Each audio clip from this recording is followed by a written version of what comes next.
Hello, everyone. Welcome back. It's nice to see you all again um, on this lovely, wonderful Saturday. I was about to say Sunday. Um, that's how bad my brain's got. Um, but no, it is very much a Saturday. I mean, it's dry here actually, considering that we've got weather warnings for heavy rain here. It's actually quite bright outside. I hope everyone's having a good day. And we're here with our fourth episode to continue on our little changeling story, where hopefully they don't get themselves killed by vampires. Again, it's fine. It's perfectly fine. I suppose I shouldn't start off by introducing myself. My name is Hedge, or Hedgehawk if you want to use my full name. I can be found on the internet at places that's Hedgehawk UK. I don't post much. That's not really my thing anymore. I spend most of my time in our Discord server, occasionally streaming games and then realizing that no one turns up. So I'm just streaming to myself, which is fine because I enjoy playing games anyway. I am going to let everyone introduce themselves, and I'm going to start off with D. Hello. I am D. I can be found on most places Alphabet Sauce, usually talking about video games, tabletop games, and giant robots in that order, sometimes not, or making music. And of course, today I'll be playing our mad scientist Zelda. Awesome. Ooh, where do we go next? I'll tell you what, we'll go overlay order. So we'll do Porna next. Hello, I'm Burna. My pronouns are she, her. I'm based in India, but I'm roving at the moment. I am playing Akshara, and who has issues, like we all do. And I am very happy to be here after a bunch of episodes where I couldn't. So hello. Yes, we're delighted to have you back, even if you are roving and moving around. Maddie, there we go. Brain had a moment. It was like, who's the third person? Their name's literally right in front of me on the overlay. Yes, Maddie. Yes, hello, I'm Maddie. My pronouns are they, them. I am playing Xena Crowther today, who is our satyr. And yes, you can usually find me across the internet at Maddie's Abstract. I have a podcast called A Game of One's Own, where I play solo and duet TTRPGs. It is a struggle to get anything made at the moment because freelance life, all this stuff, but there will be new episodes eventually, I promise. In the meantime, you can also check me out on Realms of Peril and Glory, where I appear in various campaigns, like our recently completed Cyborg Series 2. So yeah, and I'm very excited to find out what phase shenanigans happen today. Awesome. Speaking of phase shenanigans, last time, after finding a mirror, finding some vampires, losing the mirror, losing all the information about the mirrors, except only one, we decided to go on a goose chase for the one mirror that we did know, which led us to a very scary, but sleeping, admittedly, Salubri, who was guarding the second mirror, which you dealt with permanently. And that can't have any repercussions at all. But you secured yourself another mirror. On top of that, you use that mirror to find the other mirror in London and grab that. In fact, last session was an extremely productive day for finding mirrors. Also, another day for finding vampires, as they all seem to be attracted to these mirrors like moths to flames. But there are some positives. The Balefire is now at a stable level, courtesy of you injecting glamour from the mirrors into the fire. You've unlocked an awful lot more of the freehold. We now have an automatic workshop, which is now working on traps. We have a few more streets unlocked, and we also have that lovely Fey mech suit that can be used in the dreaming, which you are going to need. Possibly, or maybe not. Maybe I put it there as a distraction to keep you busy. Who knows? I've got to keep on your toes somehow. So, thinking about last we left off, we had just finished powering up the Balefire. Gwendolyn has announced that she is no longer in contact and may get in touch at a later date. It's still early morning for you. You know where all the remaining mirrors are now. There are 2 deep in the underground of London, swarming with vampires. Or there are 2 in the dreaming.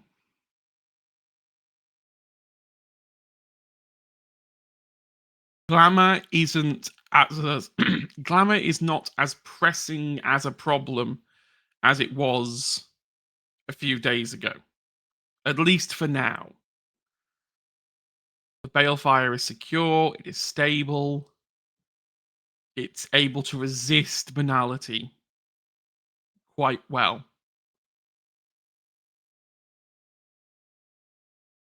You have technically no handler at this point. You are free to do whatever it is you deem necessary to do. As a storyteller, that is the most lethal sentence you can ever give your players. It's like playing The Sims and turning free will onto maximum and then going to the bathroom and coming back to see what happens. So, what are we all doing and what would we like to do?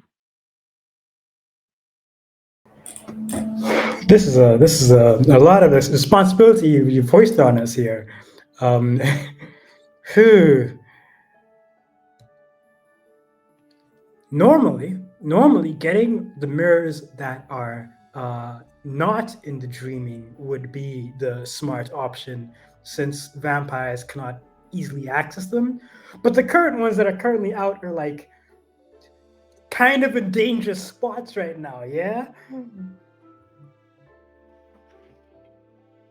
Yes, I think that considering we have 2 mirrors and Leto has 2 mirrors, I think getting the ones in the dreaming that vampires can't easily access and having more mirror power on our side before facing them would be wise, especially since we have the dreaming mech now.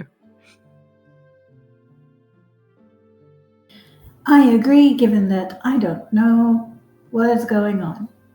So I'm happy to go with collective wisdom, and I use the word wisdom advisedly. I mean, they didn't get anyone killed. I mean, they nearly did, but, you know, that's just a technicality more than anything else. No, I absolutely trust my teammates. My concern was more, are we doing the thing that will disrupt Hedge's life the most? But, you See, know. I've whatever. learned the best way to avoid my life being disrupted is not to put any plans in place at all, because they can't be broken. Real. GM skill right there. I have decided to adopt the mantra of for this show as being what will be will be. Because if you're not going to destroy everything, the vampire crew definitely are going to destroy everything. So it really is a case of who gets there first, really. So be my guest. The problem with dreaming mirrors, per se, is when you're not in the dreaming, you can't tell where they are. You can only tell that they are in the dreaming.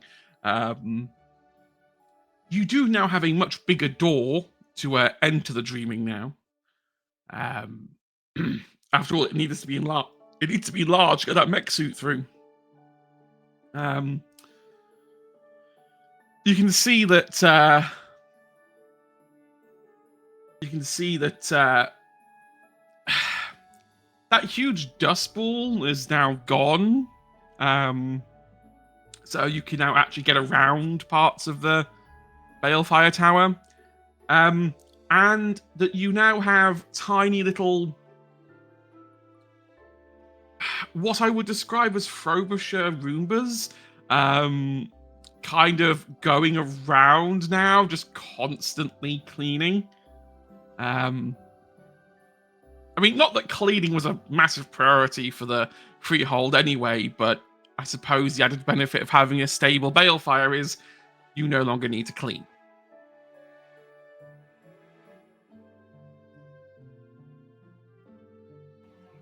All right, then.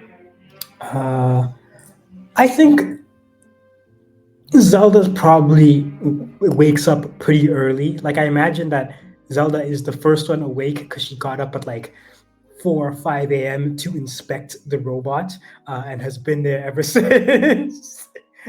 So you just kind of see her poking at this thing, tweaking it, probably pulling panels off and putting them back on. Definitely not meant to be doing whatever she's doing.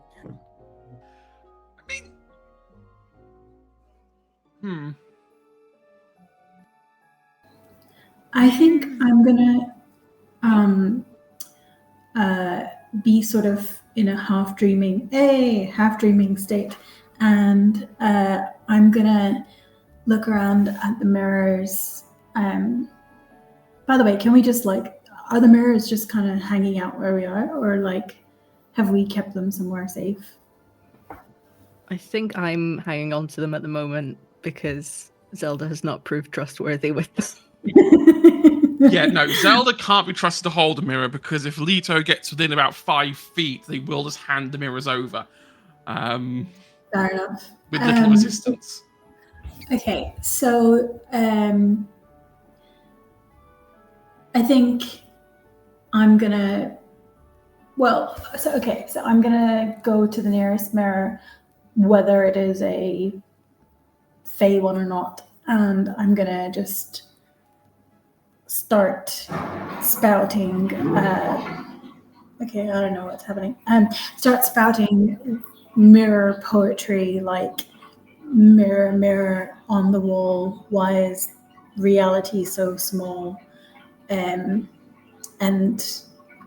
yeah, stuff about going into the realm in which I am most comfortable.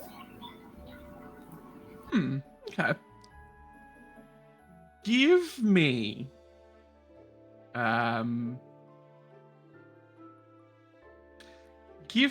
wits plus enigmas. Sorry, wits plus what? Enigmas.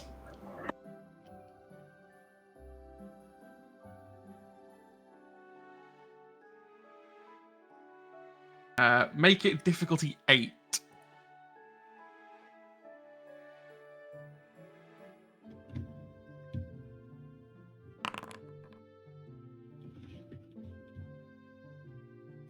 So if you click on, rather than clicking on wits, if you click on enigmas, there you go. There you go. Oh, okay.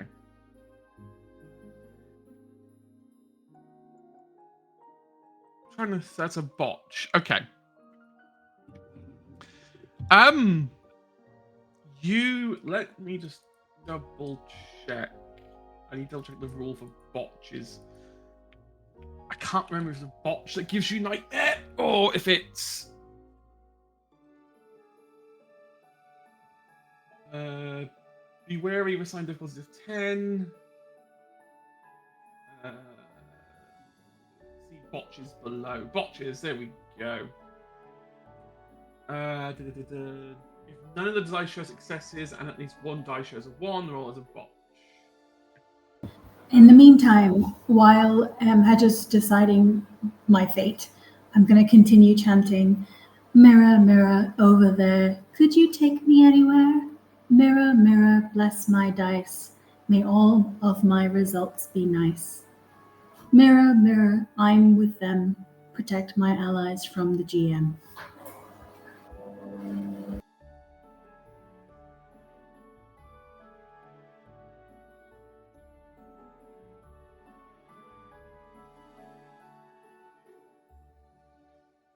Okay, so botches don't mechanically do anything bad.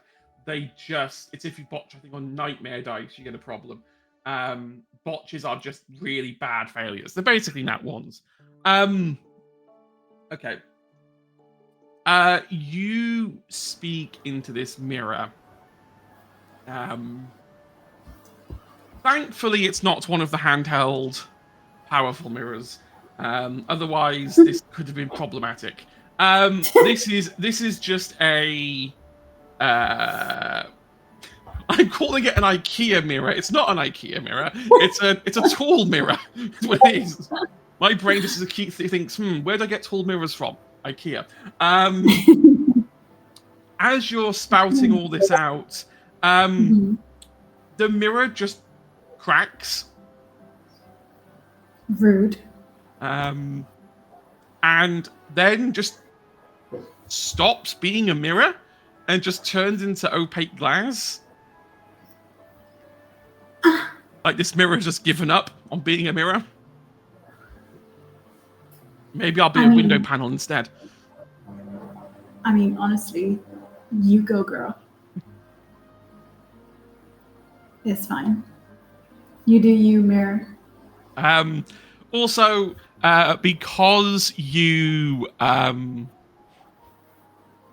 because you wished to protect everyone from the powers of me, everyone as a lovely extra botch punishment, everyone's next roll difficulty goes up by 1.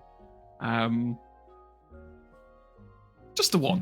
What happened? I stepped away for like 2 minutes. What? I think Akshara talked to a mirror wrong. Yeah, I made the mistake of looking in a mirror and saying words, and Hedge was like, "Oh no, I've missed you too much. Let me just give you consequences for that." Hey, if you don't listen, right? You roll 8 dice for Enigma, okay? The odds of you passing, okay, are insanely high. It's not my fault that you didn't roll any successes and you rolled a 1. I need a disclaimer at the bottom of this overlay saying Hedge is not responsible for any actions resulting from bad rolls. Mirror, what the heck? I said looted. Speaking of bad rolls, or continuing that topic potentially, Zelda, give me intelligence plus technology. This was going to be DC 7, but it's now DC 8. Somewhere in the universe, Zelda, you feel something break slightly. Just a sense that something is not working the way it should. I wonder what that is. Well. Does my specialty of engineering? Your engineering does count, yes. You are inspecting a mech suit. I would be very cruel if I said engineering doesn't count towards this. Fair enough. All right. All right, that's solid. 3 successes. Okay. You spend the best part of this early morning, because Zelda's not getting any sleep, let's admit it, going over this 3-man, well, 3 Fae suit. It's got that kind of old style Power Rangers style interior, with like the 3 chairs, 1 at the top, 2 down below. Even with 3 successes, you're like taking it apart and like looking at it and trying to figure out how it works.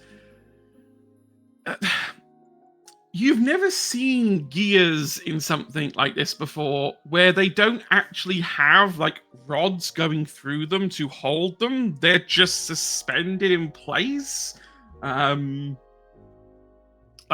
there's so much magic in this thing that you think if you even attempted to take this out into the autumn world, banality would just crush it and it would all just fall apart into its constituent pieces. This is very much a product of the dreaming that is so powerful that it can exist in a freehold temporarily. It does have a weapon. It does have a longsword. And I understand that longsword is a longsword, but for a mech, a longsword is a legitimately long sword. And it does have what looks like some sort of shoulder-mounted cannon. You can't tell what it fires. And I think Zelda is kind of like almost crawling into the cannon. 100% for sure. Try and work out what it's doing. The good news is you don't injure yourself. You didn't botch. Which would have been hilarious, because I'd have loved to have hit you with a cannon, but you put your head in there. What am I talking about? I'm still on your side. What is Maddie doing? Not Maddie. What is Xena? Actually, no. What is Maddie in the real world doing right now? Ignore me. My brain is not functioning. It's all good. So I'm trying to. So what time are we at currently? Is this early hours of the morning, kind of? This is early hours. This is sunrisey hours. This is like early morning, 6-7 a.m.-ish. People are waking up.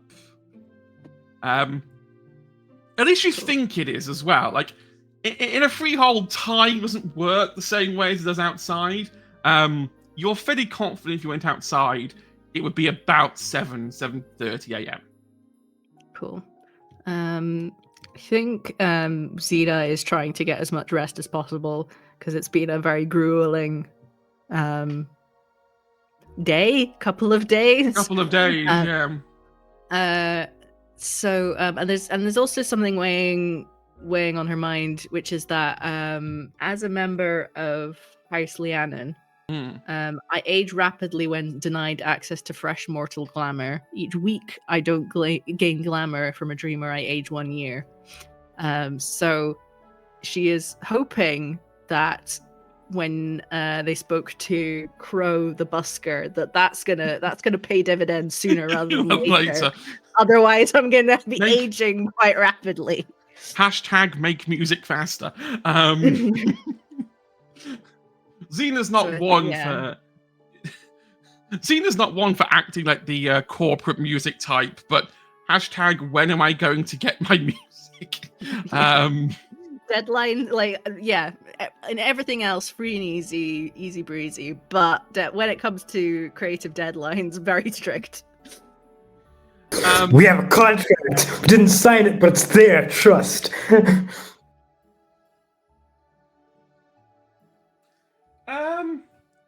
So, tell you what. This is Hedge forgot to bring his dice tray across and instead had penguin bars everywhere. Because, you know. Look, ever since we started this, I've started eating penguin bars. I blame you lot for that. God, my dice tray's a mess. High or low? Low. Red or blue? Blue.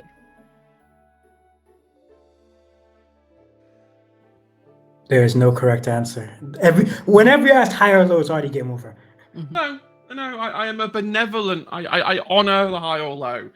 Mostly it's my favorite trick to deploy against Anna because you can see the despair in their eyes.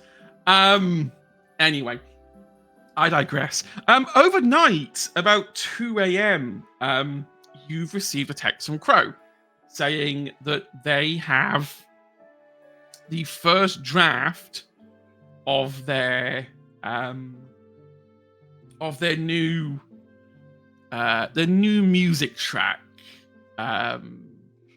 and that they will gladly meet you at a time of your choosing to drop it off, so that you can listen.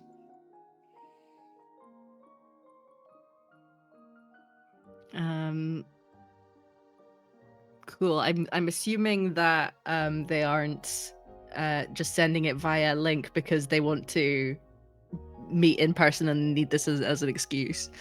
Because they could easily like send a Dropbox link. They could. No, this is definitely I want to see you again. Yeah, understandable. Cool. I will suggest meeting in front of Camden Station at 9 a.m. Awesome. You send that off. You get a text back about what, 15 minutes later with just the word shit. Okay, I better get out of bed. See you at 9. And so somewhere in the multiverse, Crow rolls out of bed a bit too hard and bangs his head on his bedside table.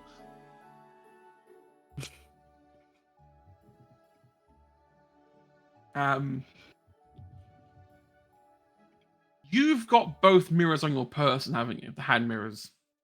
Yes. Yeah. They're kind of swaddled in with me in my conversation pit / bed. Which also reminds me, we don't know what Akshara's we don't know house looks like, so I'd love to hear about that at a convenient moment. Sorry, what my what looks like?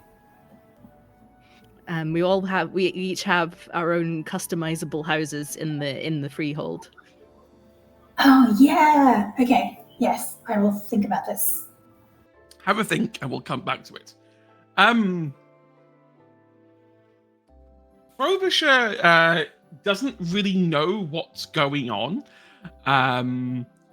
Like, they're used to just sending everything you do to Gwendolyn, but there is no Gwendolyn to send the reports to. So they're just kind of waddling around the clock tower in like a continuous circle, like a really bad video game NPC that's just been left on a loop. The workshop is still very much working on those traps that Zelda wanted. They've devised a kind of what they call a fire bear trap, where it's a bear trap with 2 flamethrowers attached to the side, so that a vampire steps on it, they get trapped in it, and then it just burns them, and tries to set them on fire. That feels like one of those things like, yeah, this is like an anti-vampire weapon. Like, no, that's an anti-everything weapon. What are you talking about? Zelda did not put any restrictions on what kind of traps the Frobisher bots could come up with. I'm so They proud of you. tried garlic, but it didn't really work particularly well. It just made everything stink. So they reverted to flames.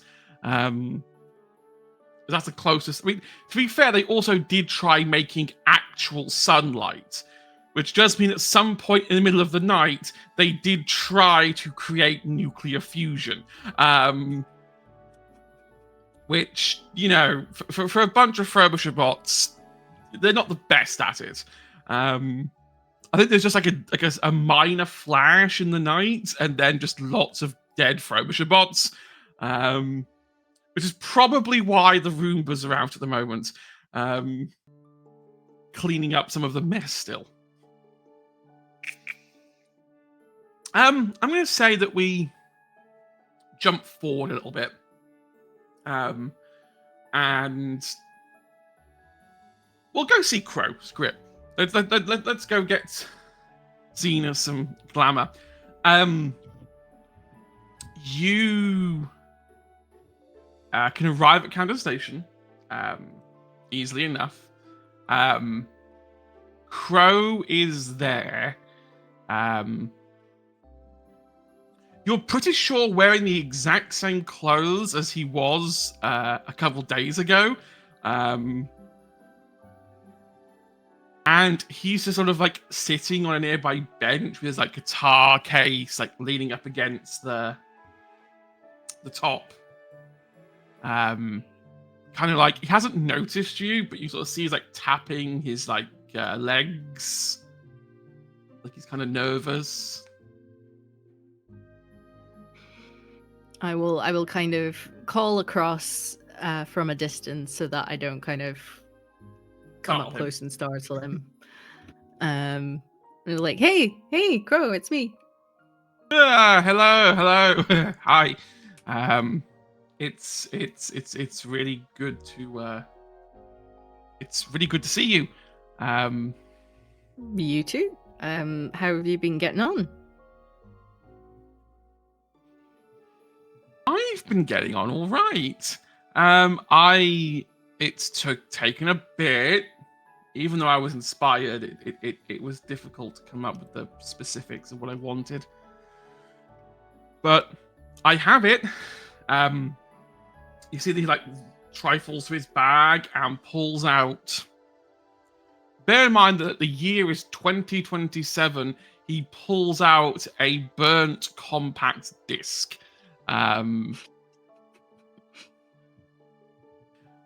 It sounds better on disc.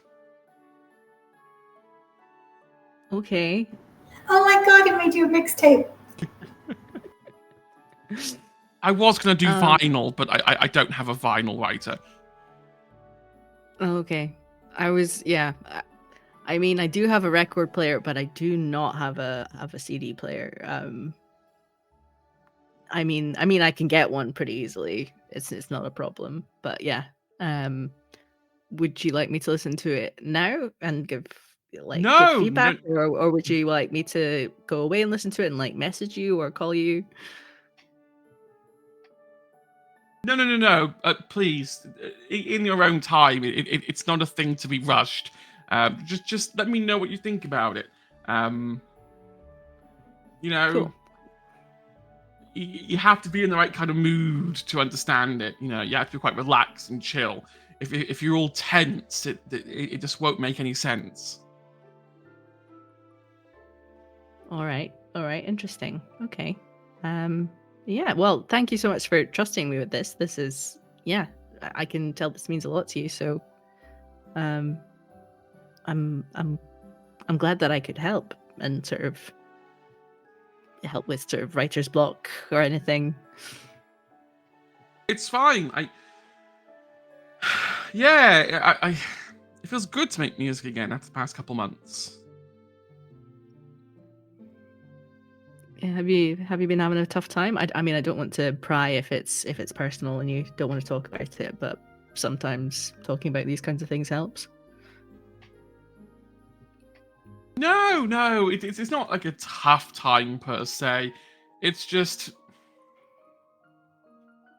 I keep thinking I need to learn more instruments, but I'm struggling to learn them, and that makes me think that I'm not actually a musician. So, like, I've been having a bit of a existential crisis.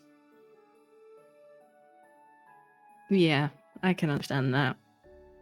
But Can you be a musician if you only play one instrument? of course, yeah. I mean, are you gonna ask a virtuoso pianist, classical pianist, to also play the trombone? No. I suppose. No, you're right.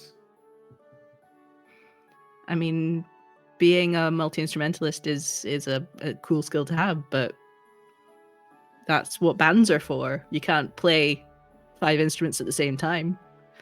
It's only with the advent of recording technology that that's even possible.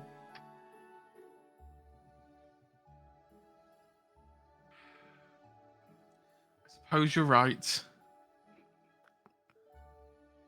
Finding others to help you, like maybe finding collaborators, will help to sort of provide inspiration, someone to bounce ideas off of who plays a different instrument and can offer a different perspective.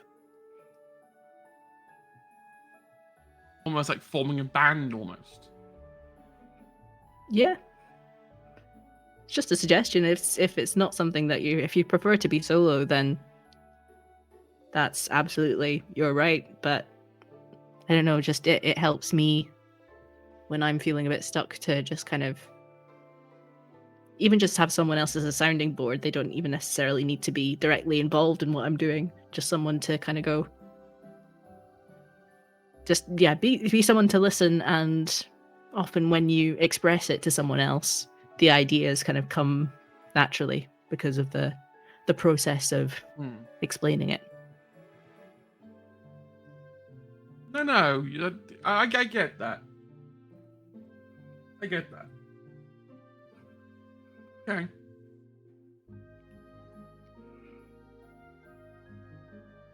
Yeah, if I have anything else, I'll let you know.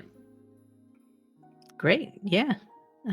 Yeah, best of luck with everything. I'll let you get on. I'm sure you've got a busy day ahead, and yeah, I'll let you know once I've got a chance to listen to this.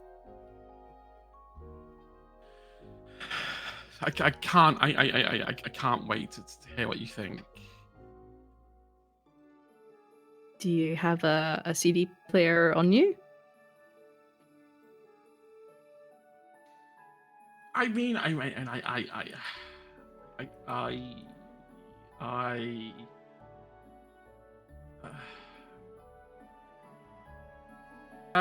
give me charisma plus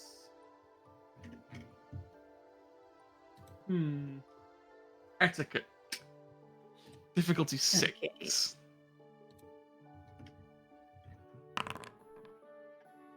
7 successes? Maximum Riz. No way. What? With one of them being a 10 as well. Yeah. Okay.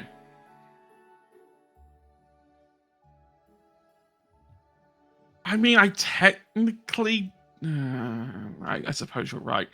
He opens up his little rucksack and pulls out what is now, I suppose, an antique, I guess, at this point. A early 2000s portable CD player with the old headphones with a really narrow band that goes over the head. It's like, take this. It probably sounds better coming off this anyway. Yeah, I had a Sony CD Walkman as a kid, which had to, if I was taking it anywhere, I had to put it on a flat surface, otherwise it would wouldn't play properly. So I think I find like a bench or something and set it down carefully so that I can listen. So yeah. What do I hear? I'm gonna roll a performance check for Crow. And he was inspired, so you'll have an extra die because he was inspired.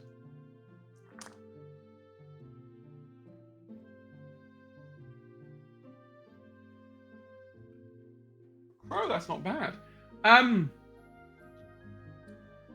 You...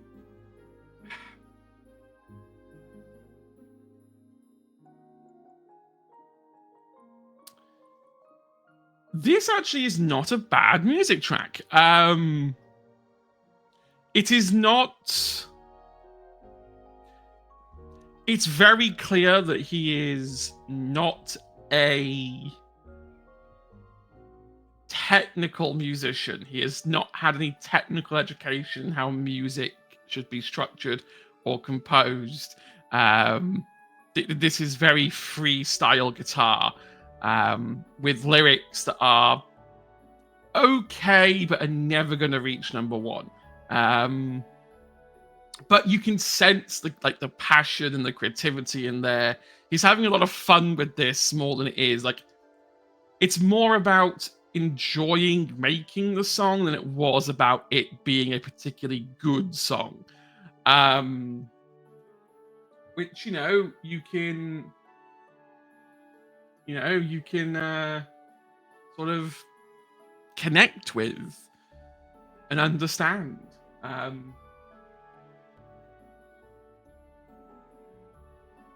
Give me a second. I'm their number one fan already.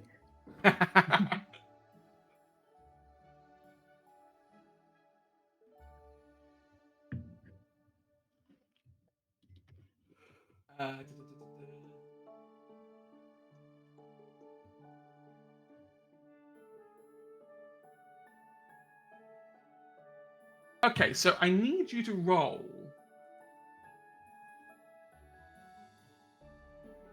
manipulation plus performance, difficulty 6. Okay. 2 successes. You gain 2 glamour from listening to this inspired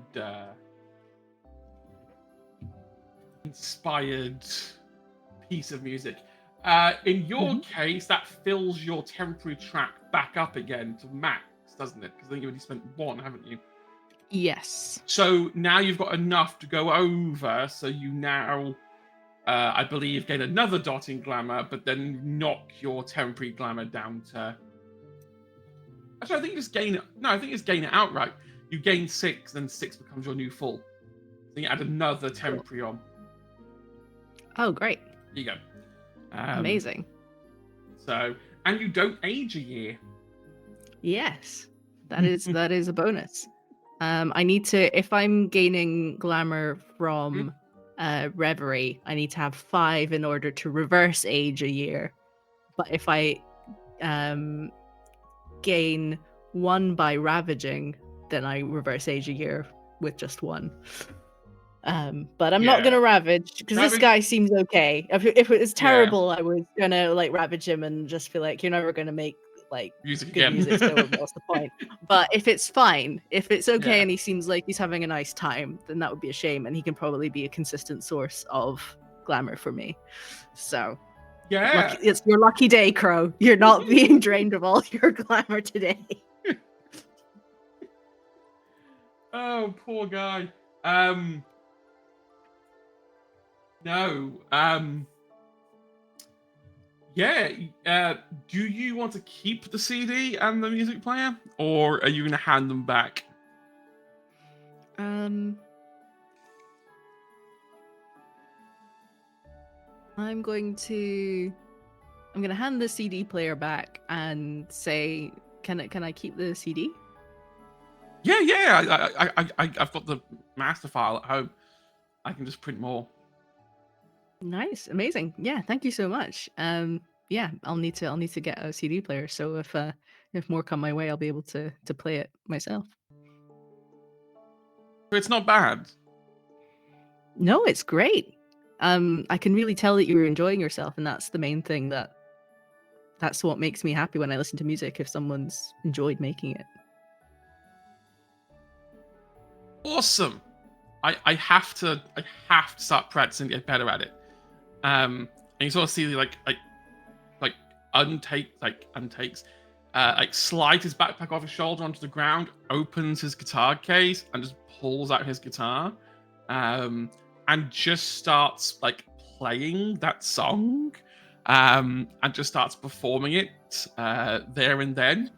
Oh my god! And now you're being serenaded. Oh, I love it. When's our turn?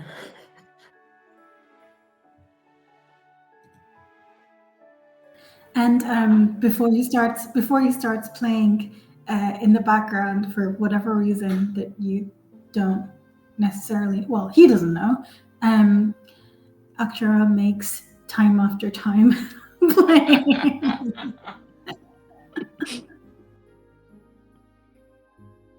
Okay, I'm going to say that because he's playing passionately, and is thoroughly enjoying himself, and you've done Reverie here, this now counts as a Reverie location. So Glamour is now actually attaching itself to Camden Station, and is now becoming a kind of beacon for it. Any changelings that can sense Glamour can now sense Camden Station. So it may attract more of them. It may also attract more people who want to create music. So you may find even more targets to inspire / ravage, depending on how your Simon Cowell urges are feeling at the time.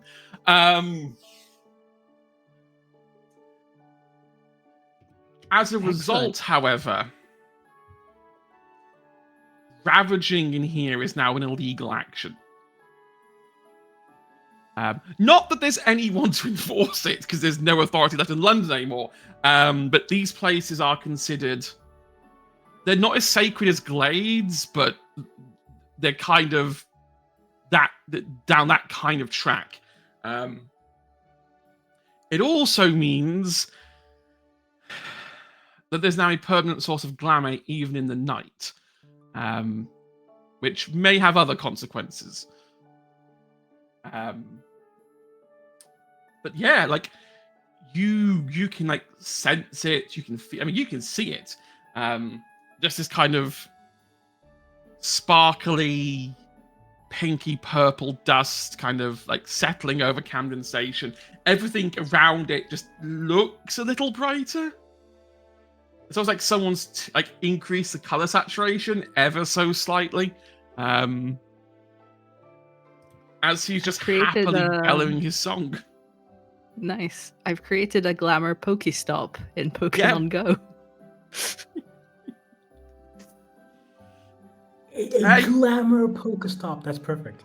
I mean, at least it's not a glamour gym, so that the vampires then come and claim it when you're not looking. Yeah. But no, you're there doing that. I think like Crow is so engrossed in his music, he's not even gonna notice you disappear. He's just gonna look around one moment and go, "Oh, where's she gone?" As you head back to the freehold. Speaking of freeholds, we have a house to describe. Because we were missing one. I totally forgot that it was the second episode, not the first episode, that we described the houses.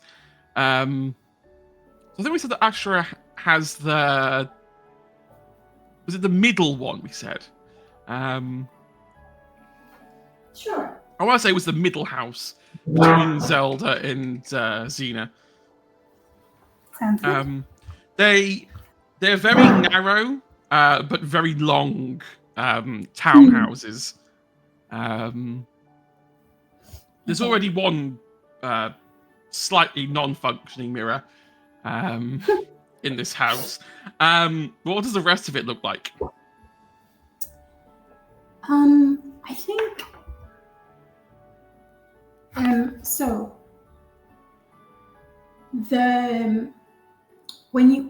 from the outside, I think it just looks like a shoebox.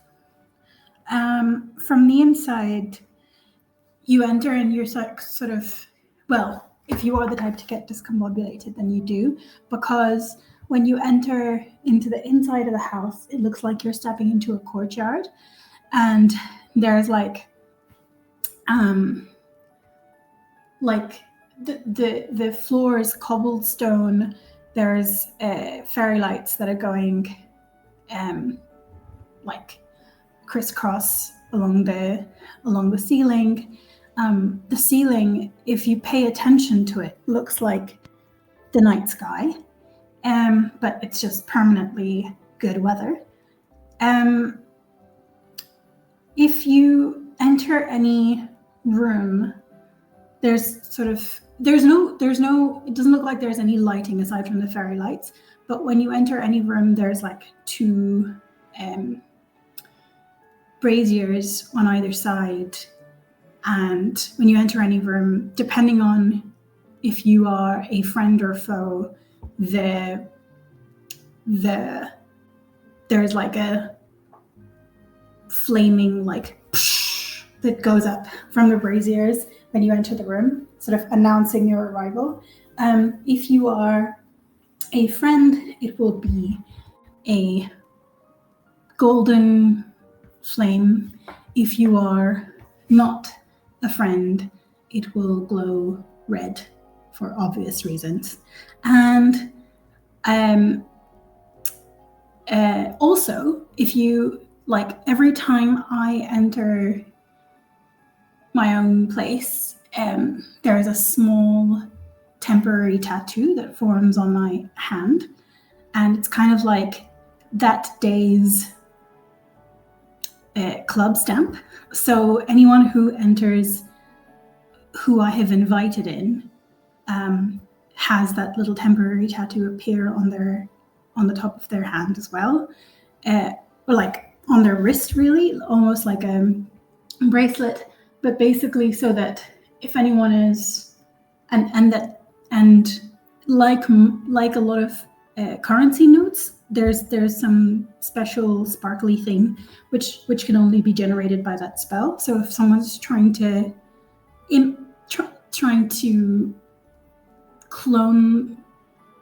be a clone of someone, or like they are a counterfeit of somebody who I consider a friend, then they will not be able to reproduce the tattoo, and I will know that they are fake news.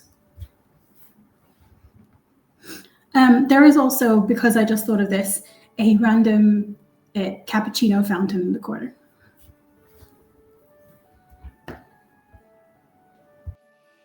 You got the coolest house. Cappuccino. Okay, at least it's a cappuccino fountain, not an espresso fountain. Because if it's an espresso fountain, God help all of us. Just all the characters bouncing off the walls. You need the froth in a fountainhead, obviously. And there are muffin bushes next to the cappuccino fountain. Next, you're gonna tell me that there's like a breakfast bar somewhere in here that's like a tree. No, but like basically there is no furniture that you can see. But when you get tired and you sort of like looking around for a place to sit, then like a little branch, a sturdy branch of a tree will kind of appear so you can sit.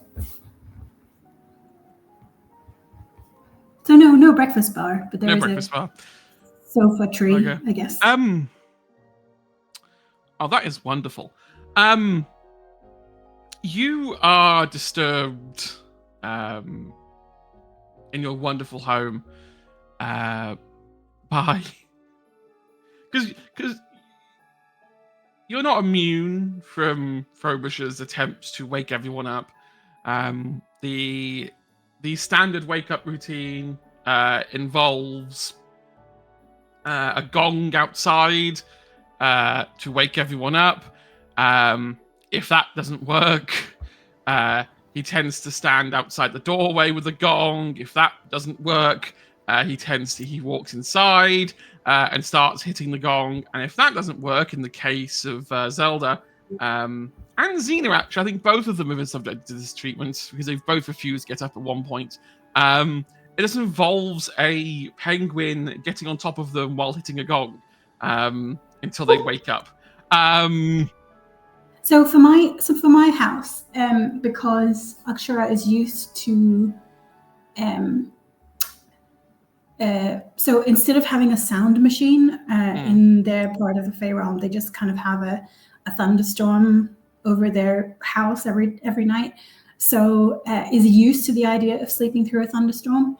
And so if there is a gong, then like an automatic snooze button, if Akshara like waves a hand, the thunder is gonna clap just as the gong is being beaten. And so for a long time, Penguin's gonna try and time the gong with the thunderclap. It's gonna be amazing. But also, if Frobisher tries to come close to them, let's say chaise longue, where I am somewhat resting, then I think it immediately becomes a little ice ring moat, and so the penguin can go wee around my bed, but doesn't need to wake me up until I am good and ready. Yeah, everyone else is forced to wake up at like 7 a.m, but yeah, no. You can wake up whenever you like, because there's no way he's waking you up. I think defeated the alarms. I think after like a couple of attempts, Frobisher just learns not to attempt it, and just gets used to the fact that you're just not going to wake up in time, and to just leave it. Ultimately, like everyone in my Fae and real life.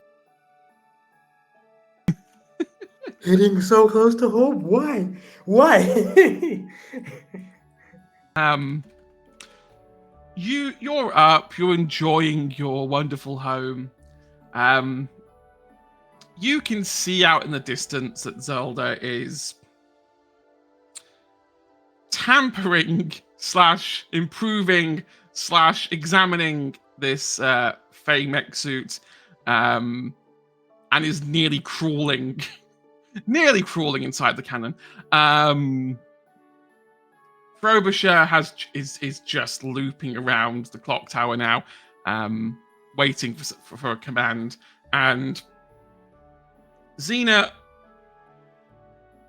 isn't quite back yet.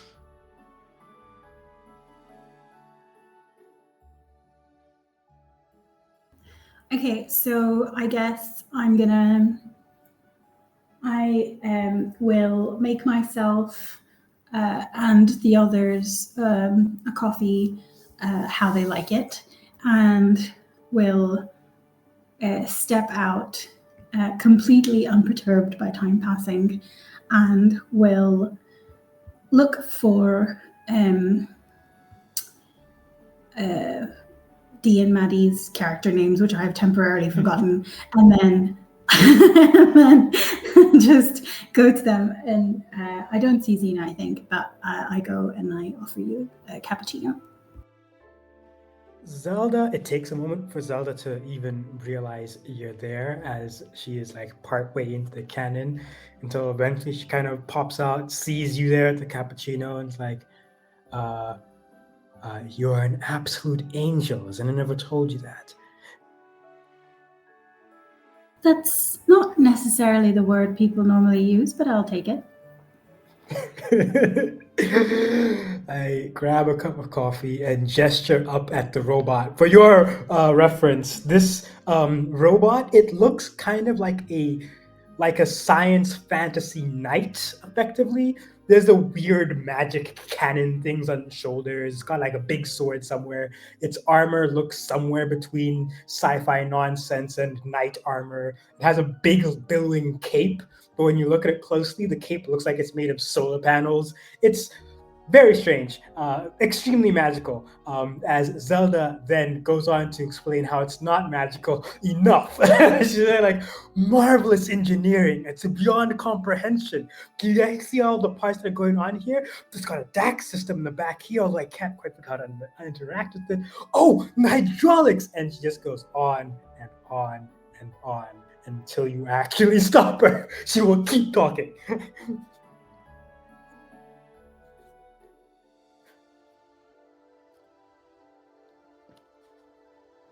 But otherwise, effectively was underneath Oh, all sorry, of.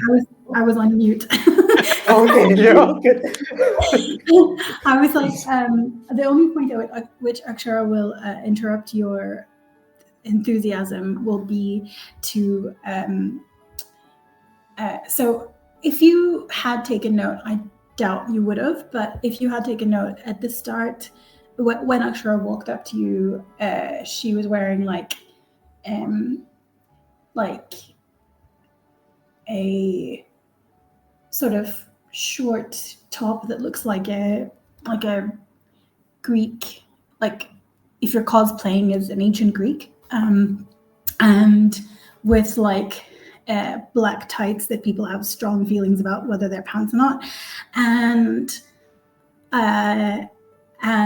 when Akshara spots this sci-fi knight, I think before you can notice that it wasn't there before, a cape appears on her shoulders, and it looks very much like the knight's cape. And Akshara, calmly sort of leaning against something or the other, sipping her coffee, is going to go, what's happening? Are we making a romantic comedy? What's going on?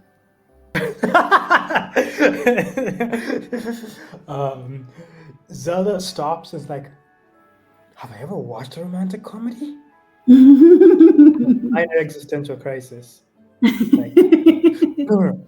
This is science for exploring the dreaming.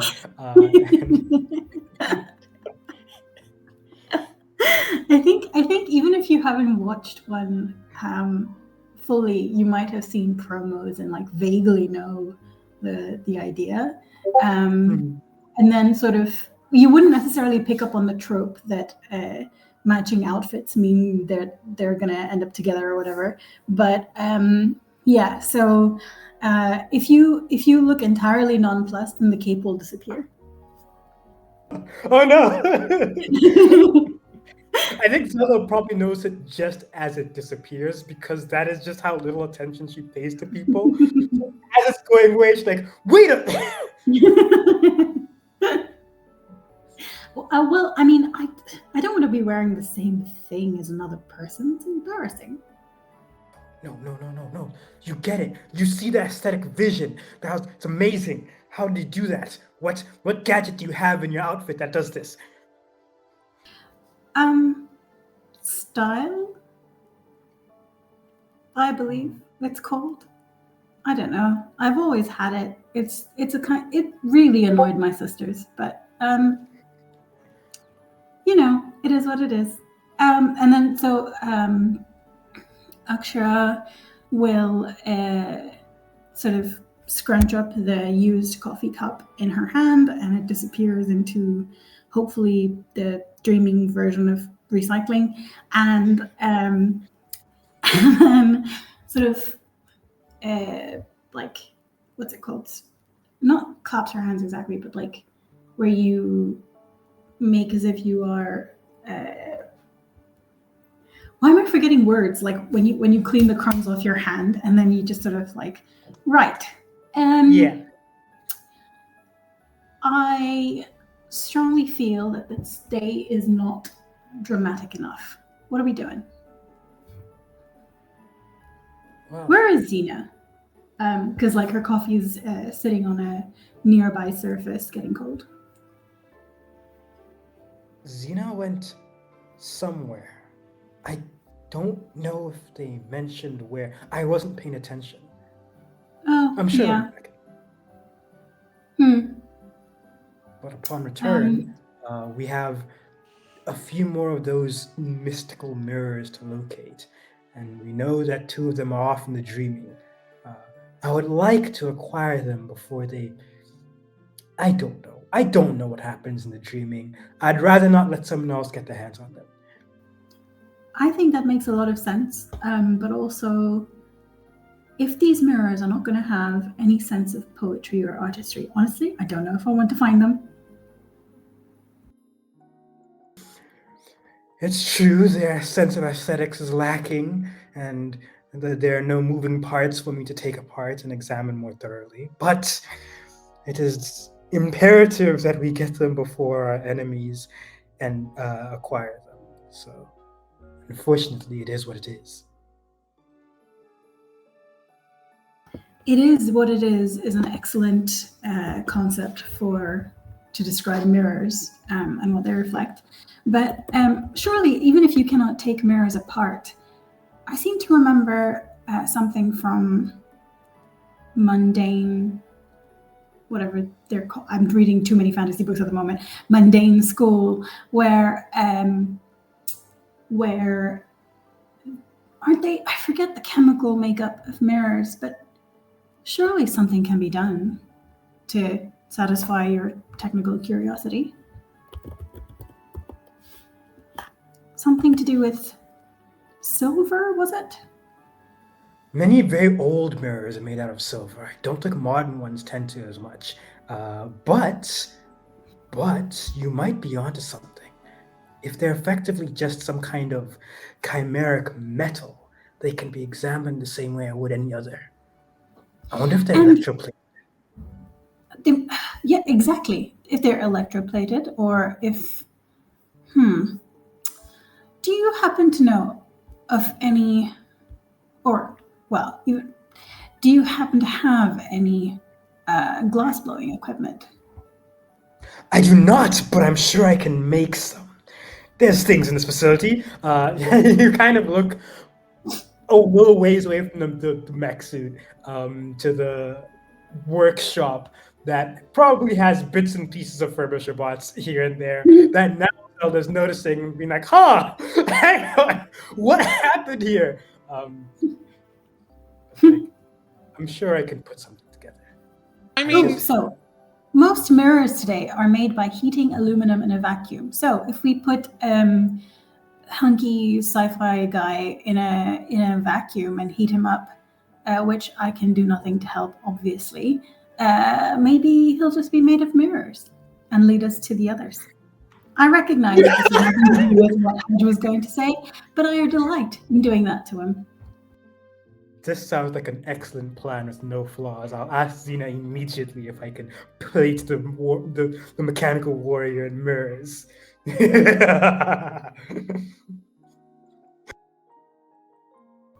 Yay, it's been so long. The disappointment. The unnecessaryism of all this. There's no benefit to this whatsoever. No, there's only penalties. There's only penalties. Like, okay. What are you talking about? Obviously, like calls to like. If we create a creature, if we mirror plate a creature, surely the mirror plated creature will help us find the other mirrors. Hedge, honestly, it's science. No well, flaws. you're gonna need a mirror first. Unfortunately, Xena has left the building, so you don't have a mirror to use as a basis. Speaking of... Sorry, you're telling me in none of our houses we have a remaining mirror that we can use to... A normal mirror, yes, but one of the 6 fabled mirrors, no. Obviously, we're not going to create fabled mirrors. Honestly, Hedge, science. But so we can absolutely make you hold your face in despair while we mirror plate a creature that I have just met. Fine. Fine. Okay. So, what are you trying to mirror plate? What are the Frobisher bots? No. Whatever it is that D was trying to do. The mech. You're Yes. going to mirror plate the mech. Yes. Yes. The multi-story mech suit. You are going to try and produce enough mirror plating to go over its. Okay. Look, okay. So the mirror, so the mech suit has to be at least partially made of aluminum, right? Magic. I'm going to take that as a yes. So Okay. the way that mirrors are made, according to an ancient book that I have and not a Google search, is that they are that you heat aluminum in a vacuum and then mirror. Presto digitalis.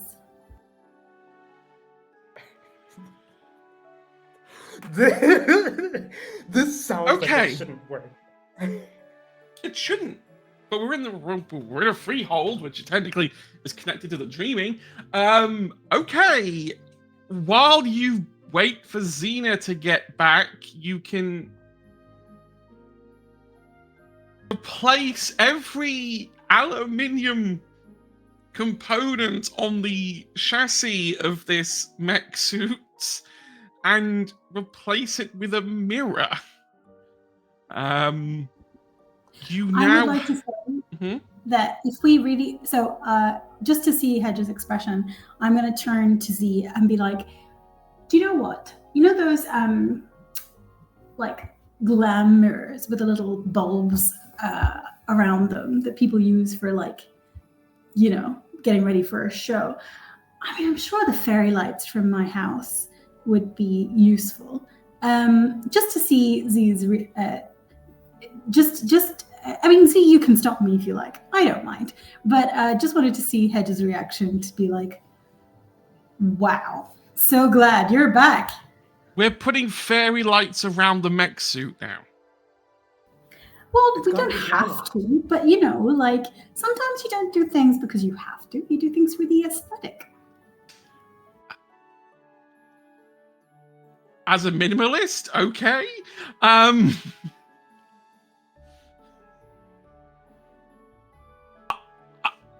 I'm not gonna actively stop you if you want to put. If Zelda is okay with putting fairy lights around the mech. Oh, apparently I just went from D and Zelda to Z. Sorry about that. Okay. I mean, so that's Zelda, a really clever way of doing it. It is. Sure, I guess my brain's clever when I'm not paying attention. So Zelda, I leave it up to you. I just basically said that to annoy Hedge. Zelda legitimately considers it, right? Because now at this point, it's like, okay, so now we're at the stage of making it look pretty, right? You've got some mirror plating here and there. That's cool. We've got a mirror night. But then thinks about the additional power components. Fairy lights are probably mundane by comparison. So they need a power source that's not magic. And she's like, perhaps that might take a little bit of engineering. But it's worth it in the future. It'll look so glamorous. It'll be a beautiful machine. Why am I glamorous? You say? Yeah. Why am I considering this?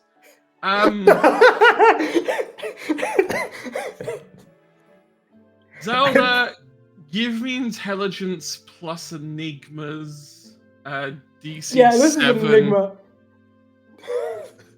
Checks out. 1 success. Oh, I didn't add the intelligence to it. You didn't have intelligence, no. I was going to say. I mean, that's still 1 success, but still 1 success, so I'll take it. Oh, but it could turn into a 0, which would be interesting. Can I roll intelligence on its own to see if I cancel it out? Yeah, I can. Okay.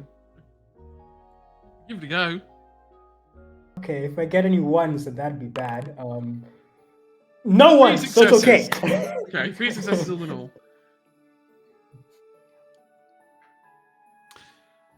You're right. Why am I doing this? Fairy lights are mundane, but you could just make them fairy lights.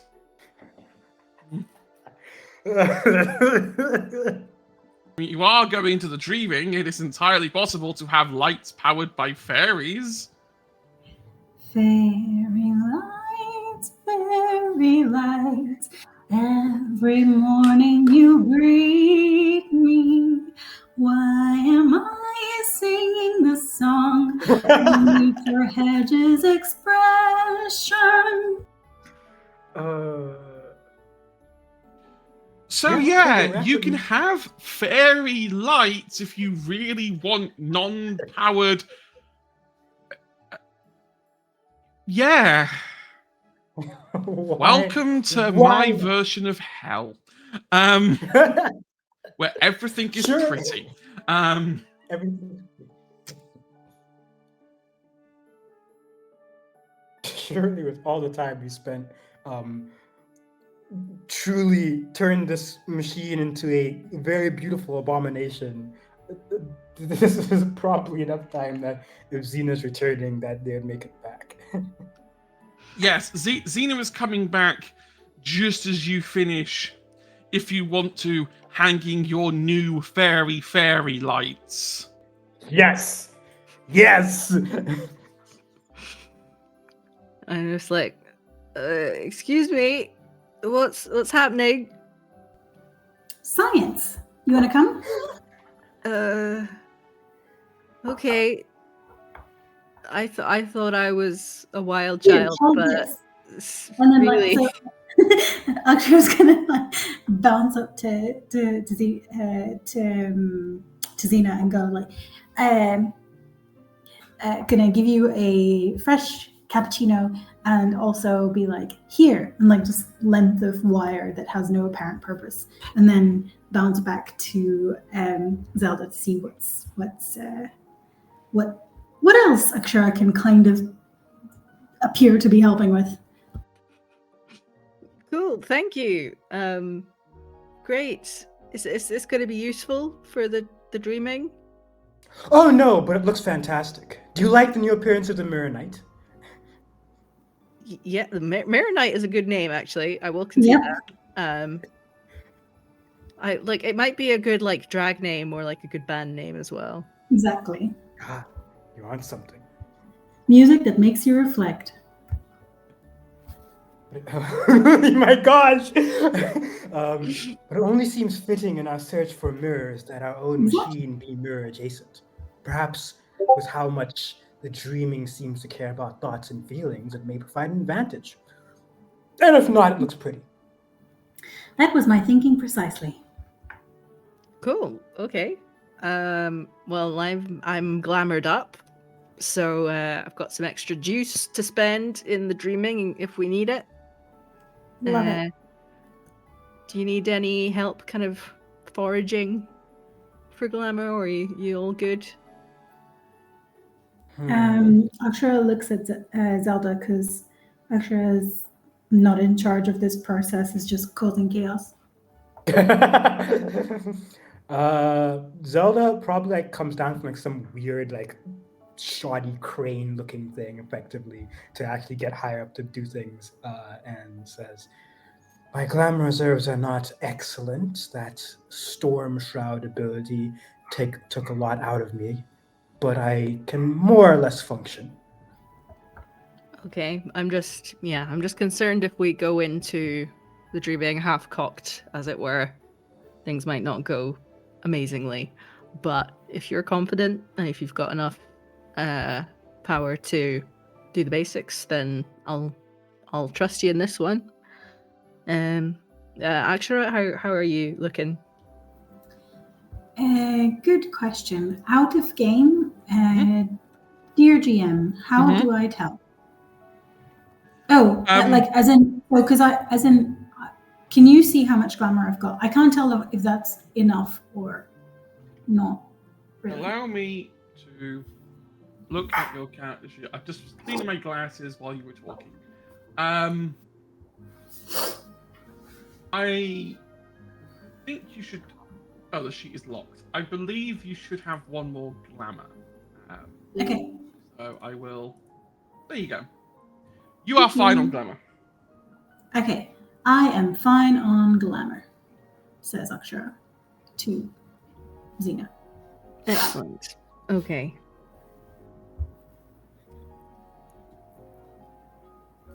Okay, so given that I've been away for a few episodes, I would also like to check, how is it that we get to the dreaming? If we are have an affinity for it or not. I think there's just a big portal in the freehold that has Would be become it. brighter since we upped the balefire.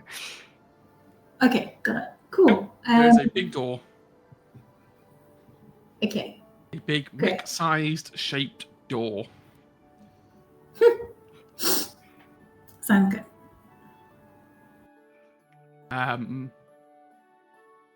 Okay. Frobisher comes over with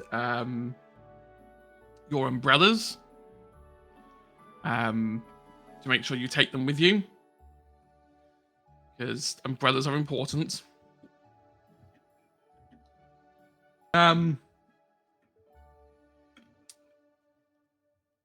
He sort of looks. I can technically come into the dreaming with you, but it's a little bit different to how it works in the autumn world. Up there, I'm constrained to mundane forms. In the dreaming, it's a bit more complicated, you know, artificial intelligence and power of imagination. You know, it's up to you whether you want to take me or whether I stay here with you, like stay here and like stare at the clock. Frobisher, what do you want to do? I do as I'm told. Frobisher, I command you to have agency.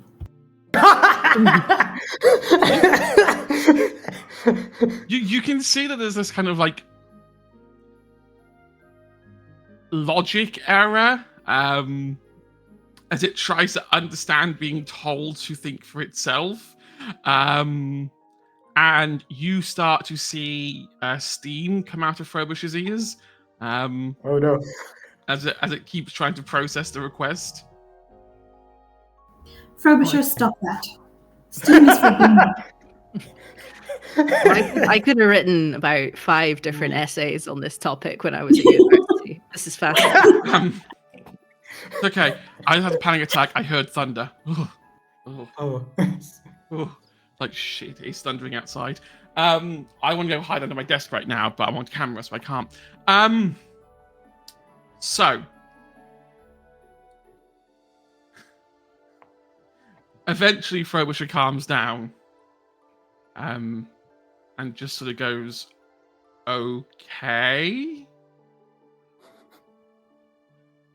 Question mark? Okay, it's fine. You don't need to, explore all aspects of agency immediately, unless you want to. But, so yeah, do you want to come with us? I think I probably should, because without Miss Gwendolyn, you three may make even more, what is the word? Irresponsible decisions? A very strong argument. The Look only at that. Sense of humor and everything. I love it.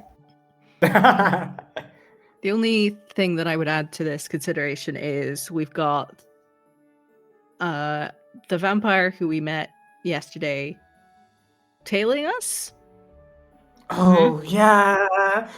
And also, presumably, Leto et al. Know where we are as well. So if we leave the freehold just on its own, that might be suboptimal. Oh, I get it.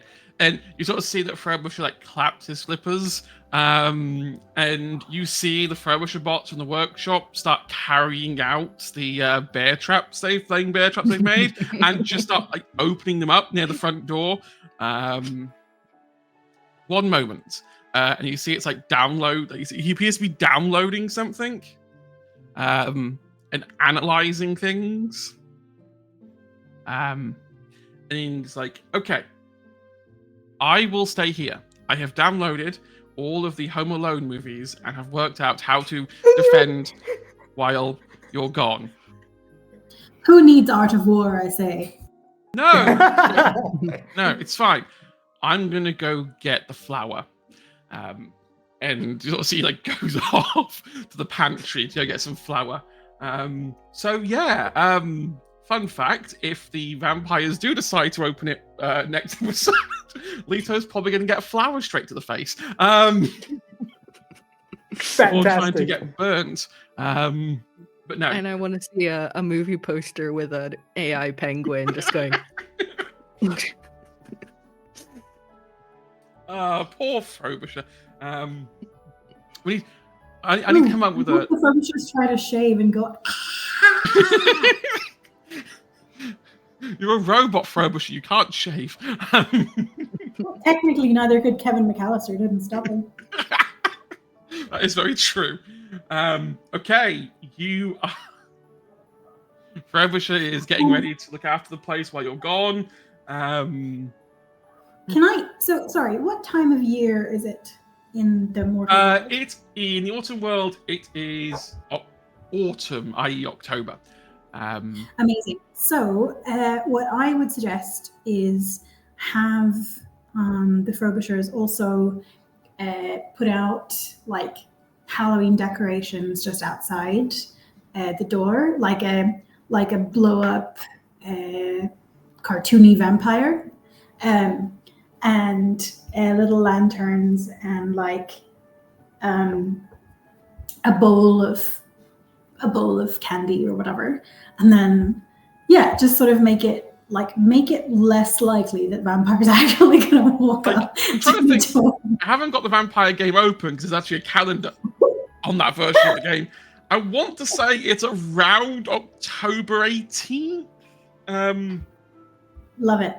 Closer to Halloween than it is to not Halloween. The Frobisher bots go outside the electrical substation door and just start putting out various Halloween decorations and a bowl of sweets.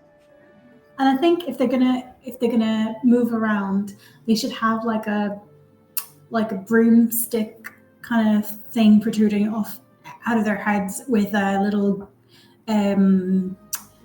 cop-out ghost costume over it, so that it looks like little ghosties are trying to attack the vampires if they do make it through, which I doubt, because Home Alone. Okay, I will note that down. I so hope they don't, because that is going to be a nightmare to narrate. I need to dissuade them not to go near, because I think that's what they might be planning next. And it's like, but they get sweets, but also bear traps and penguin ghosts. Yeah, penguin ghosts. And life is a box of chocolates, folks. See, this is the thing. This game here is all magical, and we're all laughing, and we're all, doing this. When I play Vampire, they're very glum, dull, and serious. So I'm gonna have to go to the middle of the serious lot and go, yeah, no, you've just had a bunch of glue and chicken feathers put on you. Every doorknob you turn leaves you incapacitated. Yep. It's gonna be so strange when our two groups inevitably fight, and it's like Batman and Elastic Man out here are trying to murder each other, basically. Like, that's what's gonna happen. Alternate universe glitches are gonna be amazing. So, you all, you're all ready to go. All you have to do is get in the mech suit and hit the launch sequence. Let's do it. Which I think Zelda has been secretly wanting to do since beginning of the episode. jump in and press the button. Yes. The only thing that Akshara is going to add to the moment is flip a switch that starts playing Don't Stop Me Now. Yes. Yeah, okay, so yeah, you play Don't Stop Me Now on the speakers. Zelda, you flick the switch that starts the ignition process. You watch as like the mech suit. Okay, that was loud enough to shake the floor. Ooh. Okay. Yes. Yeah, so fun fact, I have a massive phobia of thunder. This is the worst time for it to go start thundering live on air. Okay, so yeah, you flick the switch, the mech detaches from its housing. You see that the door to the dreaming automatically like slides open, and then there's just a row of runway lights that start flashing. No, screw it. We're gonna go all 80s Gundam. We're gonna catapult it. Yes. Yeah, you've got like a big screen that just like has a weighted catapult, and it's just got "Do not launch" and "launch" on it, and you can just sort of see like lights going from like red to green, red to green, red to green. As soon as they all go green, it just flips to launch, and you feel this immense weight pull down and just effectively yeet this mech towards the door. And then you hear a cable snap as everything for a brief moment flashes white as you disappear from the freehold, leaving Frobisher trying to apply oil to a doorknob with flippers.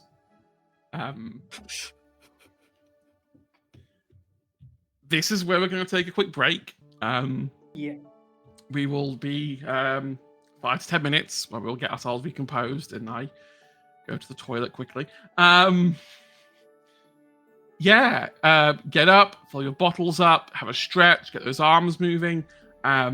We will be back in 10, where we will go into the dreaming proper for the first time. It's only been 4 episodes, and we're finally going into the actual dreaming.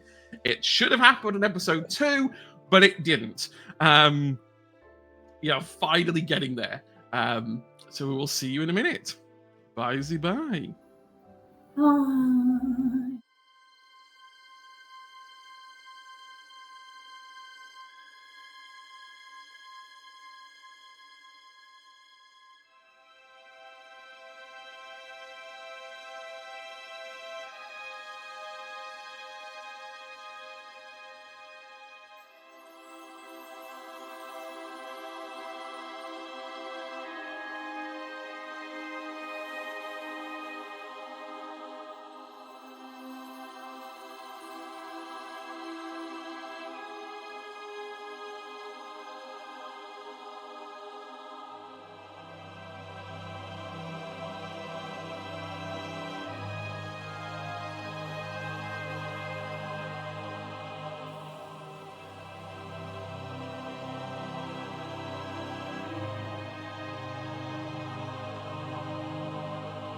everyone, we are back.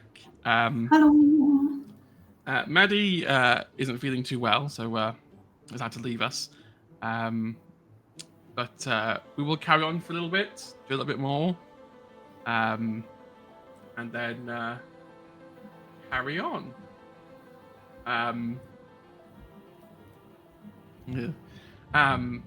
So yeah, you see this white flash of light, and suddenly you appear on what appears to be a long, winding dirt path, which you're pretty sure defies the laws of physics at some points, where it kind of twists upwards. Yay, can't- I love defying the laws of physics.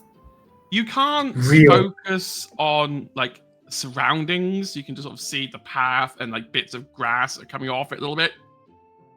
If you try and focus on the actual scenery, you just sort of see this void of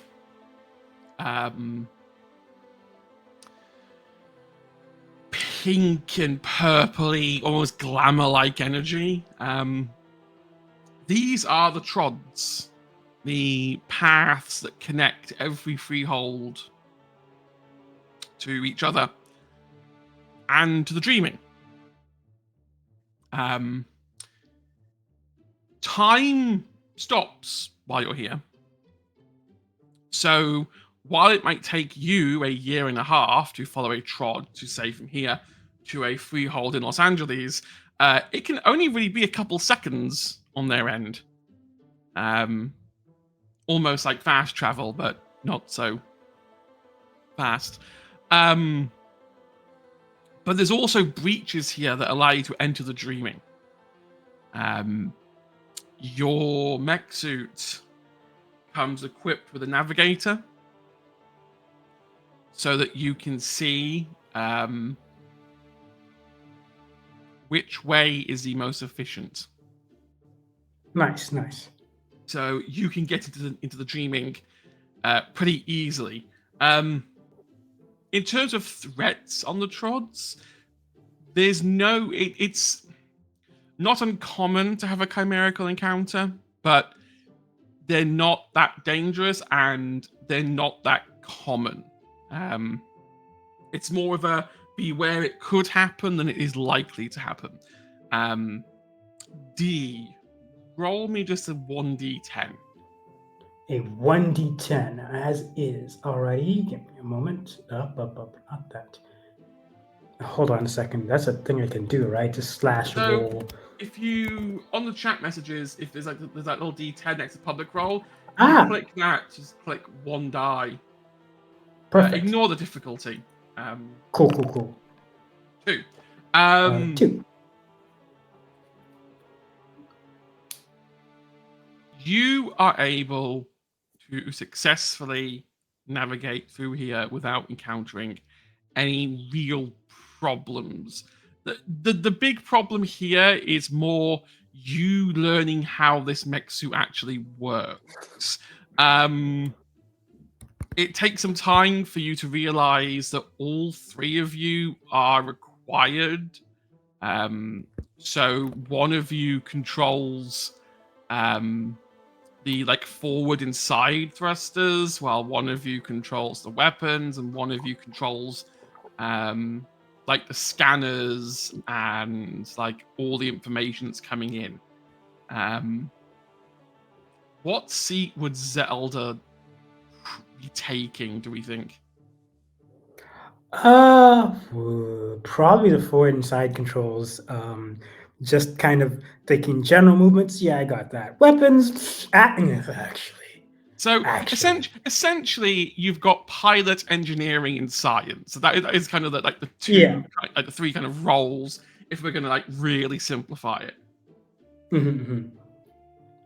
I think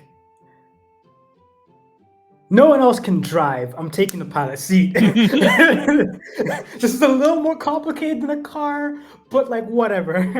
it's still a pilotable object. Yeah. Zelda, take the wheel. What would Akshara take? Does Spock roll? Science that roll. doesn't make sense. That doesn't make sense for Akshara. Logic. So there's guns or sword. In this case, Yeah, let's do sword. let's do weapons. Okay, and then Xena will like sit at the other station, which has all the readings and all the like bits of information, like the navigator stuff like that. I would like to point out that Akshara doesn't actually have any skill with the sword, and it's just because it's what is a sword really, but it's an eccentrically shaped mirror. Exactly. Exactly. I just got killed by the end of the day. It's fine. You come out through the trods and enter the dreaming proper.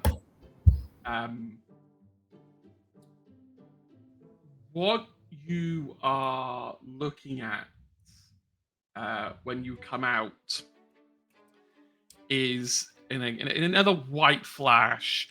You appear in what looks like a Victorian London. The near dreaming is essentially a mirror of the autumn world, but less corrupted by banality and more influenced by chimerical influences. It's a mixture of various influences. A world devoid of humans and mortals and vampires. A very empty London, if you like. All of what you would recognize as being like traditional buildings are all just these lovely old Victorian buildings, very similar to what the Freehold is like almost. Except for a few glaring differences. Where the Shard would have been in this lovely Victorian city that you're now flying over ever so slightly, is a tower, a medieval castle-like spire going all the way up. Covered with like large mechanical gears coming out of the sides and pipes and various bits of steampunk-esque looking objects almost. Except for the fact that this tower has been blown up. That's Coming not ominous. coming through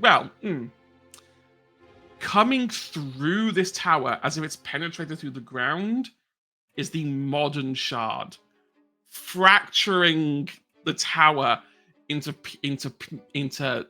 pieces, but rather than like dispersing out and crashing below, they're being held in place almost magically at the point of the explosion, just hovering there. But the thing is, this medieval tower is actually taller than the Shard itself. So it blows up in the middle, only to, when it gets towards the top, reform again and become the normal medieval castle tower top that you'd be used to. Like a neighborhood that is staunchly against gentrification. Yeah. So we know from the previous episode that there is at the top of the Shard in real London, there is a ginormous glamour anomaly at the very top. And here you can actually physically see that anomaly. At the top of this castle-like tower is a ginormous crack that is seeping and pulling in any nearby glamour or chimerical energy, almost like a black hole.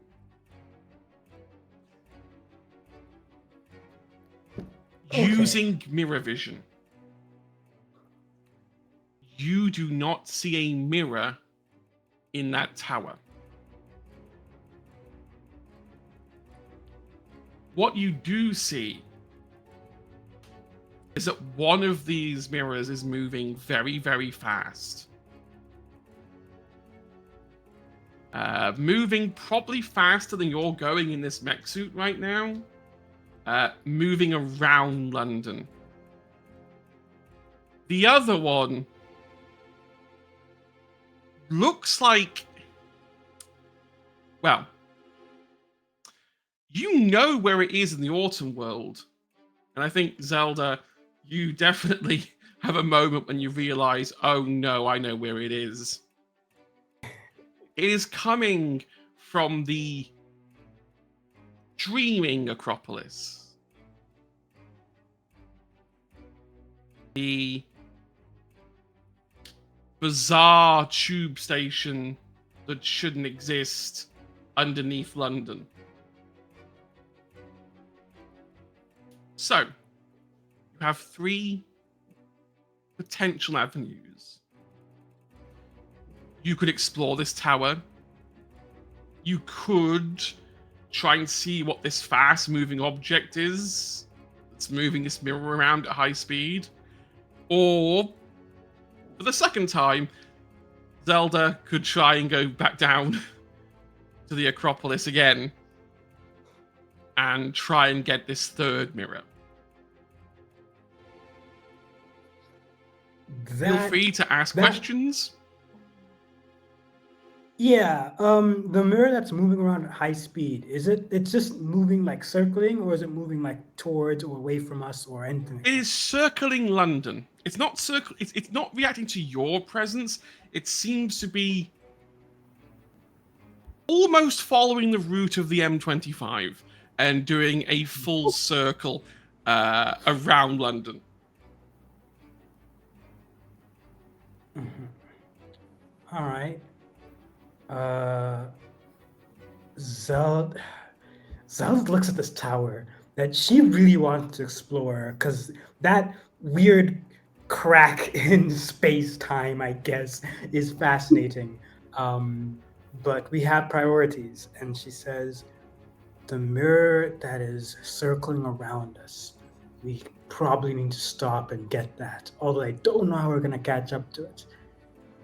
The one that's moving from the Acropolis, I do not think I have the ability to deal with the person who has that mirror right now.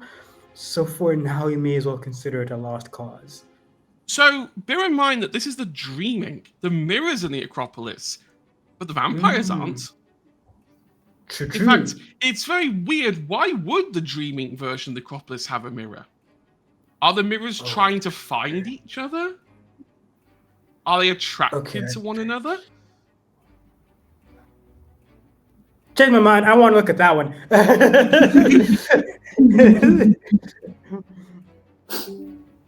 Sorry, so we are.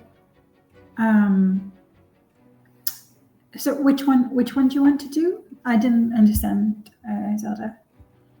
There's one underground in the Acropolis, where Right. there's like the station.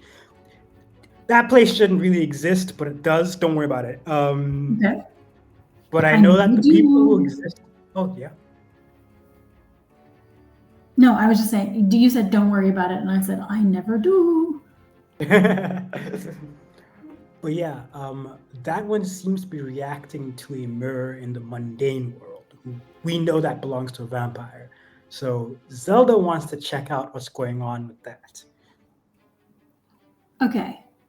So we're going to the Acropolis equivalent here. Okay, sounds good. I'm fully on board with playing a role in the How Zelda Gets Their Groove Back movie. The dreaming.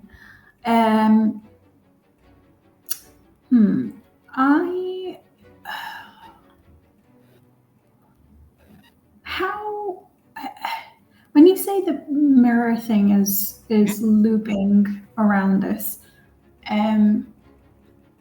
what kind of orbit does it have?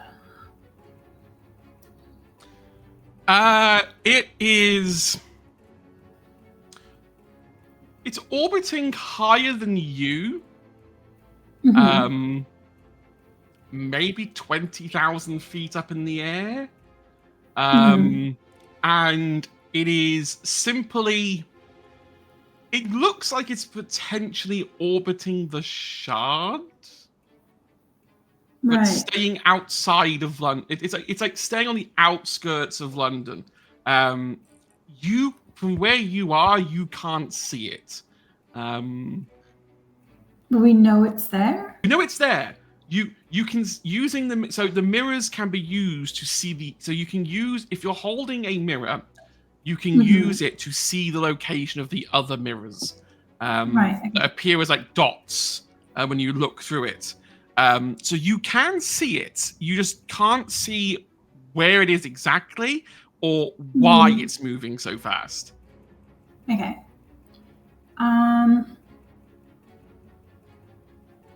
It's moving perfect.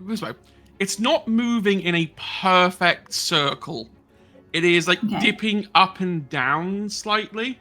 If you compared like, to the top of the anti-gentrification top of the tower, how high is the swirling going on? Much higher. The shard does well. The shard tower does not get anywhere near this height. You can give me wits and investigation if you want to try and discern some specifics. Yeah. Difficulty 6. Investigation, okay.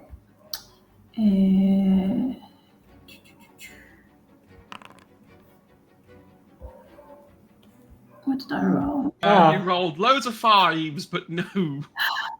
How? How are you so unlucky? Hedge, I feel like this is something you are doing on purpose for dinner. I don't know how. To prove that it's not me, I will let you re-roll the dice. Yeah. Take a second crack at it. Just to prove that I am not cursing these dice or manipulating them in any way. I will hold my hands up to the camera while you roll so you can't press any buttons on the keyboard. There you go. Okay, there we go. That should have been 4 successes, but you rolled a 1, so you lose a success. 3 successes.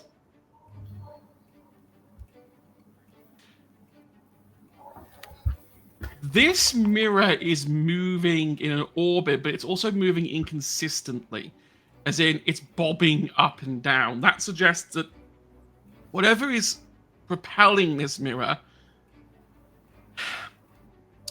isn't a man-made or mundane object. It's not a plane. If it was a plane, it would be going in a stable orbit. The fact that it's going up and down slightly suggests that something winged, because birds don't fly in a line. They fly, like they bob up and down as they go, as their wings lift them up and they glide down again. Given how regularly it dips up and down, this has to be a large winged thing. It can't be small. If it was small, they'd be able to move much faster on the glide down. So you're looking at some kind of large winged entity that has this mirror. We got quite a dragon now. So what's going on? I didn't say it was a dragon. That's what you thought. mean, if we must, we must. But basically, the thing is, Okay, Zelda, how high do you think this mech could jump? Let's find out. And I try and flex its knees and take to the sky, see if it can jump. Well, the fly, thing or is, you're anything. hovering in the air now. This has Yeah. jet capability. You can just go up.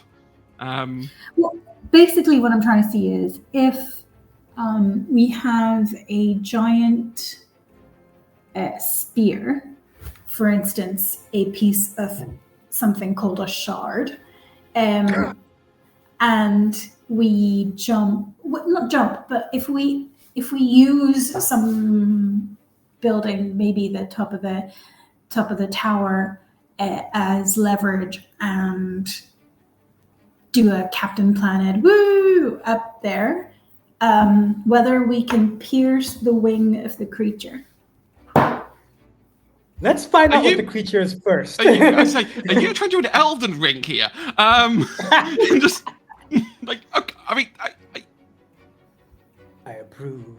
I mean, I would if I played video games and knew what you were talking about. But I get what you owe.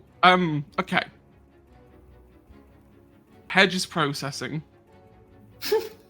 The mech doesn't have the physical power to be able to lift something like a part of the shard enough to propel it the distance you're looking for. So what you're saying is we need a catapult. What I'm saying is you need something more like a harpoon gun that's powered by something extremely powerful. It's a nice idea, but maybe Zelda has a point. Figure out what you're firing at first before you try firing at it. Ugh, so boring. Fine. You can go and investigate it. I would love to investigate it. I'm happy to do what you wanted to do first, the Acropolis thing. Yeah. And then we can... I was basically trying to see if we can just... I wanted to know the logistics of what we were dealing with here before we went down, so that if we spot something useful, we can take it. You know, like, I mean, if there's a harpoon gun lying around or something. A wild harpoon gun. Yeah. This is the dreaming, after all. True. So, Zelda, it is up to you. Are we going down or are we going up? We'll go down first. You're the one with the pilot controls. I'm the one with the pilot controls. Okay. It's a bit difficult to navigate yourself to start with, because while this is London and the streets are exactly the same as in the mundane world, the Victorian buildings make it a bit more difficult to like see where you are. You know that you are not going to get the mech suit into the Acropolis. You are going to have to do this on foot. You find a landing spot near the tunnels. From here, it's a very similar walk to what you did in the overworld. You are going to have to go down into the Acropolis tunnels again, or you could try using that entrance you were told about. Oh yeah, we did get told about that. That seems fine, and especially since, I mean, clearly something's down here, but it's probably not a vampire. We have time. I'll use that entrance. Okay. You get out of your wonderful mech suit. Quick description first. Your umbrellas, because you are dreaming, they don't need a mundane form anymore. So, Zelda, what does your sword look like? Zelda's sword is some JRPG nonsense, probably. It's big and has like weird circles that glow and look vaguely sci-fi-ish, I guess. And in the hilt of the blade, of course, it is scribbled science. What about Extra? Have you seen those like glass pens that you can use to like use alcohol inks and stuff like that? Yeah. So it kind of looks like a giant version of that. So the hilt is like the squiggly part of a squiggly straw. So you can hold on to it at different angles, and the actual sword is almost looks like a glass blown fencing épée, but has if light is reflected through it, depending on the angle and physics, because that's a thing that works in the dreaming, it can not cast exactly, but it imbues the sword with different types of magic depending on which spectrum of light we're talking about. Yeah, that makes sense. Mm. Only in the dreaming. Anywhere else, you'd be called crazy, but the dreaming, no, that checks out. You enter the lower levels of the Victorian Underground, which was a thing. It just wasn't as fancy. You enter the tunnels. You, Zelda, immediately recognize where you're going with this.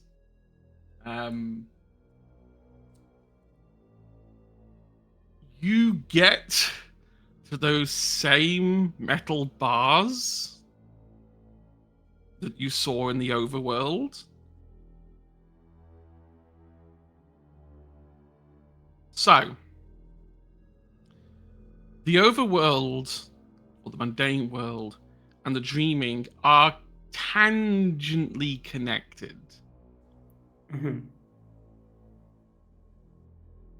Leto put the bars back after you left.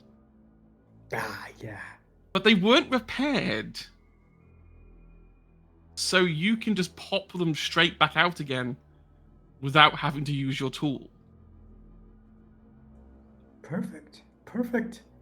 Easy enough to do. Then just be like, okay, this is all good, and throw them to the side. Yeah. So the gremlins are still at work. So you can still see, even in the dreaming, your little gremlins like hanging off the lights, kind of chittering as they're like eating away at the wires. The mirror's not coming from within here, though. It's coming in much deeper into the Acropolis.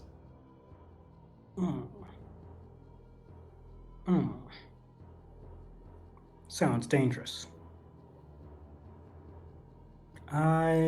Let's do it.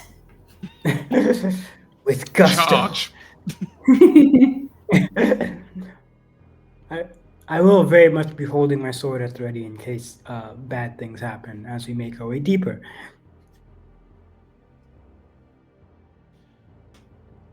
You walk through this tunnel and eventually enter a large room that looks like a turntable.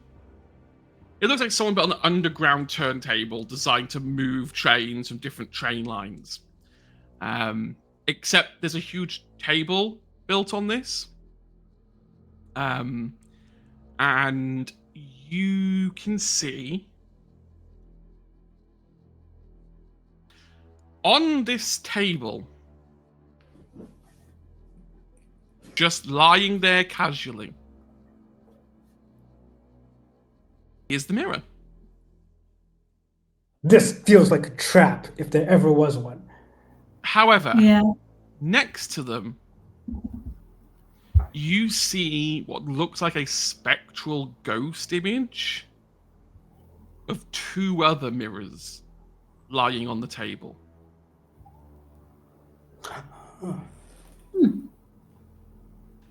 This is like one of those museum security holograms, you know, on the real one is. I was just gonna fixate on that. It could be that, or with how connected the two worlds are, the two spectral ones could be back in the Autumn world. That's a very fair deduction. You have you lost a mirror. You know Leto had a mirror. It does kind of check out that they could be the two mirrors. Ooh. Interesting. Given that I have little context for this, I'm going to leave it up to Zelda whether, like, what we. You can also feel free to suggest roles that you want to make if there's any type of skills you want to look at or use. Yeah. I will just throw a difficulty number at you. Yeah, I'd like to use like what would this be enigmas? Would enigmas count here? Either I'm Enigmas pulling will out the count. screwdriver and examining this thing. Ooh! I have a suggestion. It is the dreaming. Is it possible for me to like take something like a ball of yarn or something from my pocket and toss it over the mirrors, and in a like performance-y role sort of way, so that I can, so that we can see what the reflection shows? Oh. Yeah, you can do that. Doesn't. Okay. I'm not gonna say it requires a role to do it because it's not really performancey. It's just throwing out. You can easily throw the yarn out. So if you throw the yarn out across the table,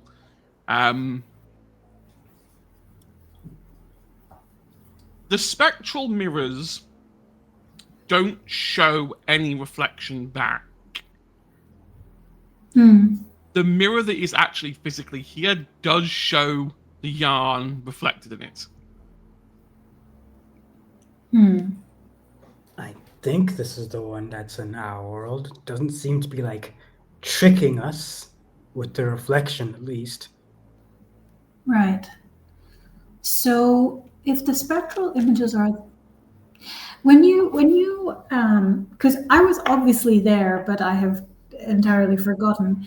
When you got the other mirrors, did you see any hint at the other mirrors near them? We knew that Xena would have seen this.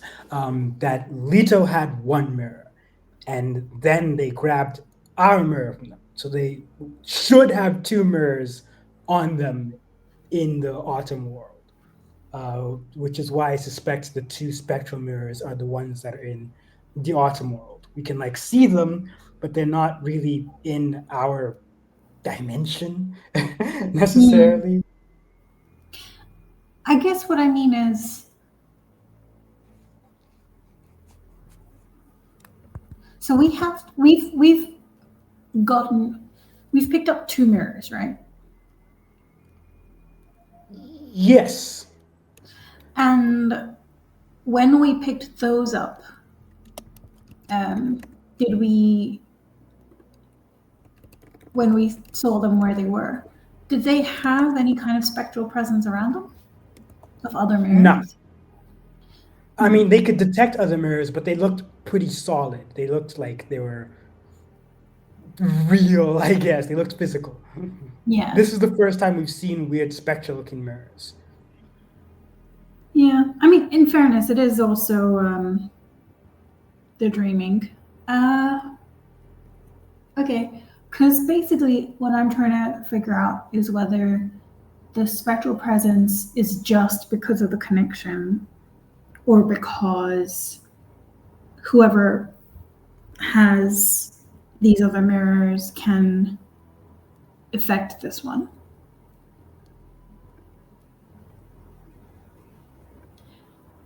Head, you're hidden by the mic. Oh, I know. That's my way of not giving anything away. Facial expressions.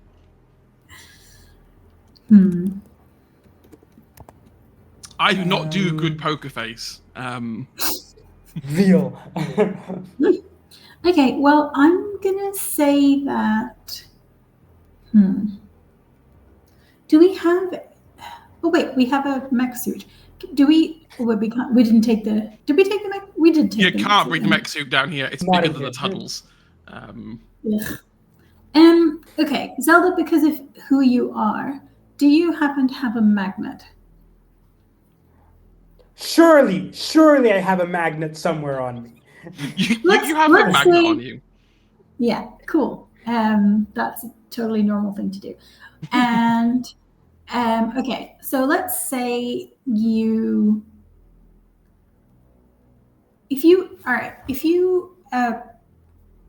if we get closer to the mirrors and you place the magnet,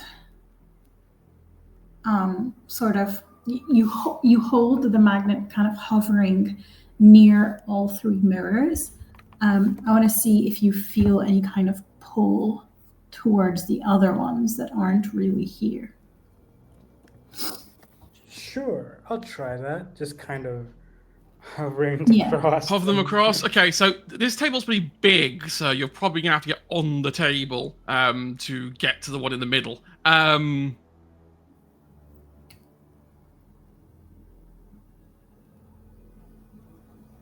So the center mirror that is the physical mirror in front of you reacts how you'd expect a magnet to be put near a mirror to react. This is a physical, real mirror. Mm-hmm. The spectral ones don't react at all. However, Zelda, now that you're here and you can look over the mirror and see your own reflection, now you're staring directly into it from above. You can sense the three mirrors are being connected by a tiny thread of changeling magic. A very small slither of kind of skycraft energy, almost trying to pull them. A bit like carrying on with magnets. You know, there's like Vorb things you get that, like, if you put them near each other, they'll spin, they smash into each other, and make that crackling noise. Yeah. A bit like that.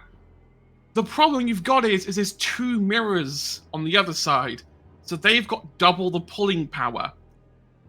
Oh. This mirror, If if this mirror is not like removed, it is going to pull itself into the autumn world right next to the vampires. However, okay. if you are smart enough, Madame Zelda, you could do the reverse and pull the two mirrors in this direction, effectively pulling them to your side and taking in a single swipe, Zelda, you could take every one of those vampires' mirrors from them. Probably right in front of their eyes. Oh, they'll hate that so much. They'll hate that so much. Regardless, we can't let them take this mirror. So I've got to try the attempted. Okay. I need you to give me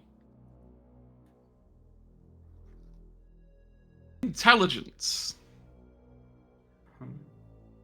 plus Grey Mayor. Oh, this is gonna be great. Default difficulty, I am sorry, is 10. Oh! Whew. Okay. You are also going to need at least 2 successes to avoid any negative connotations. Interesting. Okay. Actually, no, 3. I tell a lie. Because that's the middle mark. So 3 successes will guarantee you no negative consequences. Anything above that is fine. Anything below that, you succeed at a cost. If you get 0, well, you're probably going to botch. Yeah. Okay. No matter what happens, something bad is going to happen because I don't think I'm beating the 3 successes. You can take nightmare dice. You could lower the difficulty level. Yeah, I think I'm gonna have to. This is gonna suck if I fail, but I think I'm gonna have to take nightmare dice for this one. Otherwise, I don't think I can succeed. Sorry, all what? right. Okay, so all 3 of these mirrors are connected to each other, basically. The 2 ghostly ones are over in the autumn world, and the solid ones over here. Because they're all like stuck together with weird fey magic. The 2 that are in the autumn world are trying to pull this mirror over there, so the vampires will have 3 mirrors, which is bad. If I try really hard, I can do the reverse and pull those 2 mirrors out into the dreaming so that we get all 3 mirrors. Nice. The odds of me succeeding is very low. Hedge, can I give any kind of help action? Officially, there is no way of helping. What I will say is that if you can...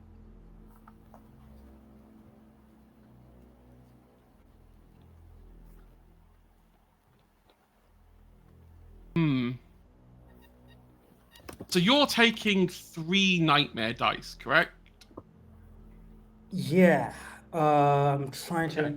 What are the specifics of nightmare dice? So nightmare dice give you, for each nightmare dice you take, you can lower the difficulty of the roll by 1. Or is it? Hang on. Oh, I've been doing this mechanic wrong. You have to take 3 nightmare dice to lower the difficulty by 1. It's not 1 per dice. Okay, I see. If you ever have 3 nightmare dice, you lower the difficulty. So if you had 2 nightmare dice and you added an extra 1, that would lower the difficulty down by 1. So you have no nightmare at the moment. So you have to take 3 dice in order to lower the difficulty by 1. I will say that if Ashkara is going to help you, you can take it down by another 1. So it's difficulty 8. 3 nightmare dice, difficulty 8. I will do that. It's still a bit of a long shot, but I'm more comfortable with that one. But hey, look, during the vampire episodes, you lot were rolling amazingly well. So statistically, this has to continue, right? All right, let's give this a shot. What could possibly go wrong? What could possibly go wrong? Oh my gosh! I'll take it. Bad things are still gonna happen. You pull on this mirror very carefully, like try to thread a needle, like a piece of yarn through a needle, to try and like pull the other mirrors to you without breaking the thread. At the point the other two mirrors touch the dreaming, there is a glamour explosion around you.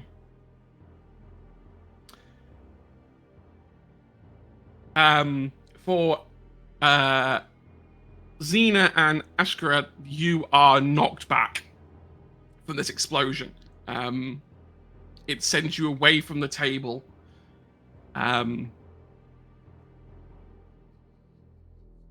Roll me the wonderful D. 3 D10s. No difficulty, just 3 D10s. All I'm right. just How- gonna say, this does not bode well.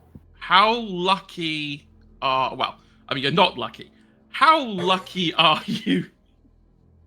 Let's find out. 2, 7, okay, 4. 2, 7, and 4. Thanks for playing.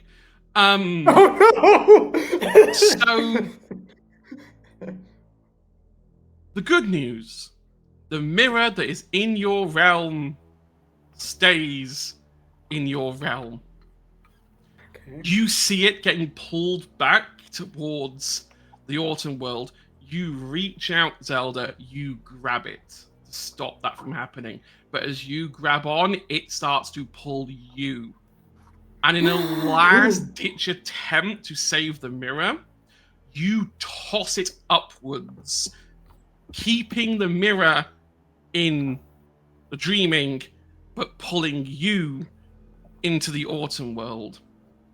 This is fantastic. You are now Whoa! sitting back in the Autumn World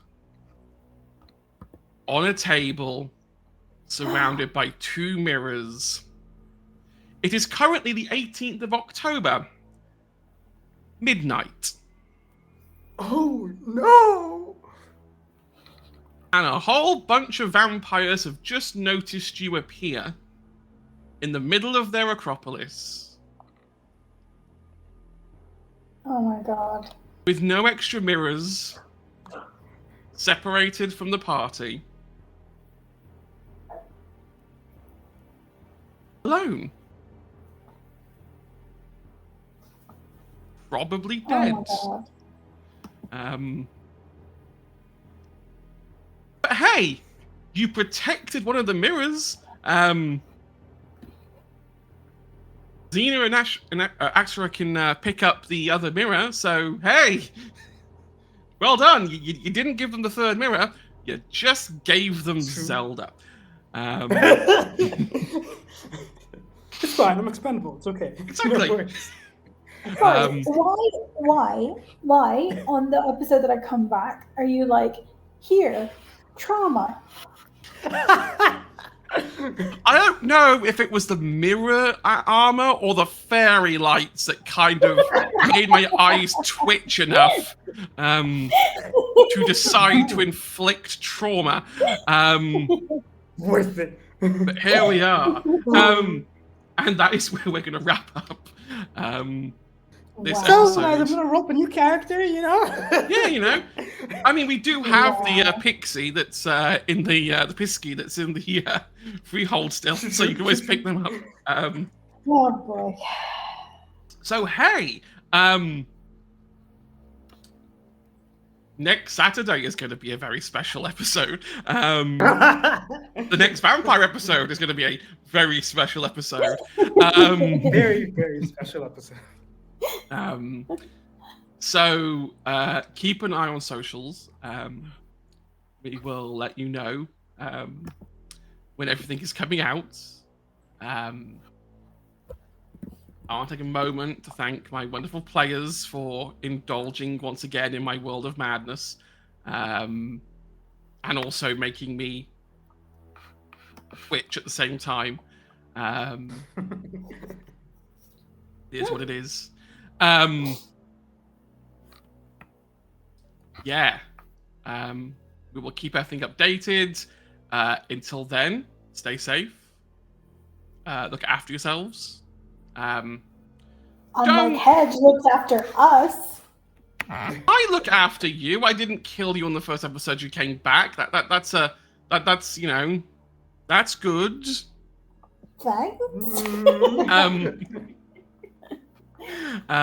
We kept you safe and well when you were away. I could have been a lot more evil with that. To be fair, they didn't offer you as fodder for anything, which I was a bit shocked actually. No. I thought they were gonna like make her go first. She's not here. they won't know if it's a trap. But no, we'll be back next week. Keep an eye on socials as we announce the next amazing chapter in our little crossover. Until then, stay safe, look after yourselves, don't go near any thunder. I will see you then. Bye, bye. Bye.